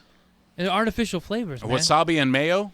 Didn't you ever have tuna and mayo? Don't you remember when they were coming out with like the experimental flavors? Yeah, but not tuna and mayo. Dude, I remember I got Actually, that like a might taste bag good, of but not on chips. Doritos that were hamburger flavored or they were cheeseburger flavored. So all these are in Oh. Japan. Dude, they were so good. They actually tasted like cheeseburgers. Ugh. It's crazy. It's like hamburger. What is it? Hamburger helper. Hamburger, yeah. Hamburger helper Doritos. I always thought that was weird that they put a severed hand on this product that's like ground meat. Right, Just for the not very hamburger helper? appetizing, right? Right. It's like a chef's glove or something, right? And now there's the. What are you talking about? Hamburger helper, the On little, Hamburger the little Helper, mascot. there's a severed hand the on the cover. mascot is they like the kinda tried thing. A severed hand. They tried Yeah. to copy the I never thought Pillsbury about that. Doughboy. It kind of looked like it's the same, but now Yeah, it's but just- the Pillsbury Doughboy is like a complete boy, Right. you know? He's Right. like a whole sort of humanoid thing, Right. whereas the Hamburger Helper, that's just a hand, man. It's What just- happened it's to the just rest of stroganoff. him? with two eyes in his palm and it's talking. It's just stroganoff. He's sort of like the though. Santa Cruz hand. That's all hamburger helper is stroganoff over and over again. It's just stroganoff mixed up in 7 different flavors. Well, and That's all it is. Beef stroganoff. Over and over Sausage again. flavored Doritos, salty flavored cheese and almond, butter and soy sauce, fried chicken. Butter and soy sauce? What does that say? Ping Fried pong chicken. wang? I can't even read that. it's Japan. It's It's- Japanese, But it dude. still says Doritos in English. Yeah, I Right. know. Fondue flavored roe and mayonnaise. Ugh. What? Ew. Roe and mayonnaise. Roe All right, being so, little like, baby eggs. Little Every baby fish other eggs. one sort of Steak sounds flavored. good. What's that one? Didn't Like you say steak flavored sounds That good. does sound good. Fondue flavored, that sounds really good. But then butter and soy sauce. Is that beer flavor? sesame chicken? Oh. Sesame chicken. Well, there's a Those big are cup bomb. of I think beer. the almond and cheese sounds good. Yeah, pizza those flavored. actually sound pretty good. Yeah. Air. Teriyaki chicken. They have Garlic. octopus. Winter crab. Dude, stop it. You guys are making me hungry. No really? octopus. Oh, they do have seafood. I told you. Oh. That's nasty. They got octopus. If it's Japan, man, I mean, you know, All right, I'm gonna get sick. seafood. So would you rather eat... livelihood over there? I hope that at least the seafood chips don't actually have any seafood in them. Of course they don't. It's artificial flavoring. Okay. It's made in a lab. Yeah, Ben. By a sure hope lab. so. 479-1080. Jimmy Fallon says he regrets interviewing Donald Trump. Is this the one when he grabbed his hair and said, "Hey"? Yeah. Why does he regret doing it? He's catching too much flack from his. Well, apparently his ratings went down since that. Really? It does, you don't think it has anything to do with him being not that good of a host? No, I mean, I don't know. I never really watched him. I always thought he was pretty funny, though. He's kind of funny, yeah. Is he doing the Tonight Show? Yeah. I haven't watched the Tonight Show since Carson left. So Jay Leno was all right, but Jay Leno that sucked. thing that happened I with thought Jay Conan was good. O'Brien No, I was didn't jacked. like Jay Leno. Jay Leno You know, sucked. I like Conan O'Brien. What? Yeah, I like Conan O'Brien. Oh Dude, man, I like like how he Conan steals O'Brien jokes. much better than Jay Leno. Conan Dude, O'Brien. Conan O'Brien steals jokes. Weren't you paying attention to Tuesday's show or something? Dude, all those he's comedians funny. steal jokes. He's funny, but Late I liked night- him when he did the Late Show. The though. fact of the matter is, late night is. I mean, it was Carson and Letterman. Period. End of story. Yes. And after yes. Carson left, I because when Carson would take, every Thursday and Friday off or whatever, and Leno would fill in for him, I'd just turn it off. Click. Couldn't stand Leno. And I tried watching like Jimmy Jinx's Fallon, head, but huh? nah, I don't. Nah. You know, it's only Jimmy Fallon's only funny when he's doing some lip sync thing or takes a roller coaster ride. But after that, it gets old. Yeah, I like. What was the English guy? He took over for. He took Conan's spot, didn't he? No. Yeah, for Jon It Stewart. was on CBS after. Corbin? Yeah, Corbin. He's good, but the guy that was before him, and I can't believe I forgot his name. That's all right. Yeah, that guy. He was from. what's his face? Scotland. Old Scotland. Oh. Ferguson. Craig Ferguson. Yeah. Yeah, it took me a minute. Sorry. He was funny though. He huh? was funny. Yeah, I I never saw saw it it. a couple times. Yeah, he was good. 479-1080. Boy, I wanted to get into this one. Let's do it anyways. This might get kind of get into some hate get territory. into NYC Library introduces drag queen storytellers. Yeah, I thought this was interesting. This is interesting. You think we should save this? No, I mean, it's up to you. Okay. About once a month since last fall, the Brooklyn Public Library has been presenting Drag Queen Story Hour, where performers with names such as Little Miss Hot Mess and Ona Luis regale on an audience of young children and their parents. There's even a drag queen version of Wheels on the Bus, in which Little Miss Hot Mess sings of hips that go swish, swish, swish, And they're bringing their and kids heels to that go this? higher, higher, higher. Drag queens and children don't usually get together, which I think is a shame, says Little Miss Hot Mess, and then she goes on to say, I think it's great that it teaches them self-acceptance in a very general way, she adds, of the program. Yeah, okay, whatever. You know what I think is interesting, though? If you go and check out this picture, and again, this is radio, go to our Facebook page or go to ksco.com and click on the show page there, and you'll see a picture of these drag queens who look like, damn, dude, I don't know.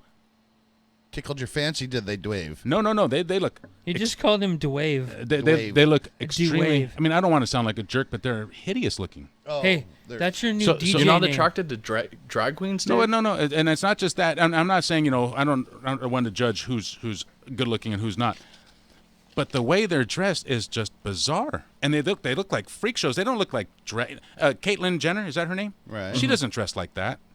She never did, even when she was transitioning. Well, she's also different. He. Drag queen, I don't know. right? A drag queen. What is a drag queen? Is that somebody who just does it for fun, to be flamboyant? Yeah. Oh, okay. Well, then I guess I wouldn't want to take my kids to that. Yeah, that's terrible. No. Then it's an act. It's an act, yeah. Yeah, that's what it is. Yeah, then no. That's I would horrible. think it's sort of similar to having like a clown be a storyteller. You know, they dress up Really? in colorful outfits. Really? Yeah. A man dressing up like a woman is like going to see a clown. Yeah, I guess a little bit. No, not to me. I don't know. They're both pretty annoying. I can't stand clowns. I'm glad that clown crap's over. That was ridiculous. What clown? Oh, when the people were because you're scared of clowns. I'm not scared Dressing of up. clowns. just I don't like snakes. Because you have a gun, right? I don't- Because you have a gun now, you're no. not scared of clowns. I don't carry a gun on me everywhere. I don't have a concealed carry. I can't. What do if you that. saw a clown outside your front door? outside your front door? He'd You leave. you can't He'd just leave shoot pretty them quick when if they're he was standing out for a outside night. your Well, front what if you door. caught him breaking into your house? It'd be toast. Anybody would. Anybody breaks into my Even house. a clown? They're not gonna have a head anymore. Even a clown? Definitely. What if it was it? That guy. That you know, movie's coming out. I'd here have soon. both. I'd have both guns out at the same time. Yeah, reboots, and Aliens has a new movie coming out. Yeah, right? apparently it's pretty good. Star Trek has a new. CBS has Star Trek Discovery coming out online only. What? Yeah, there's a new Star Trek called Star Trek Discovery. Is that going to and be it's any only good? coming on CBS Access. You know, they released that new Star Trek series, right? Where it, The I know this movies. was a while ago, but not the movies, but they Oh. released that series on TV where it was like the beginning. Do you remember? It was Oh, like yeah, when they yeah, first yeah. took off, and it was like 3 episodes were good, and then I just couldn't watch it anymore. Yeah, it we'll wasn't. see. It wasn't good. 479-1080. Let's get to the phone calls. Are we going Yeah. to talk about my show at all? Yes, yes. My Wes. 2 cents is going to start this Sunday Get out of here. When? at 6 o'clock. When? Sundays at 6. On KSCO? On KSCO and KSC Global and KSCO.com. And it's going to be basically focused on all the Investor Hub blogsters. And we're going to talk about the one thing that we're going to have is what really frustrates me about any show that talks about companies is you never talk about the company. So on Sunday's show, we're going to highlight Amphil Technology and their 3 subsidiaries. And then on the 28th, the CEO, Roger Morterer, is going to be a co-host and is going to be able to talk about his company, along with the president of GrowZone. Get out of here. I am. They're going to call in and they're going to be co-host. That's Get awesome. outta Wes. here. Yeah, so people need to go and look at Amphil Technology, do all the research, and then they'll be able to talk to the actual CEO of that company. 479-1080. That's Sunday.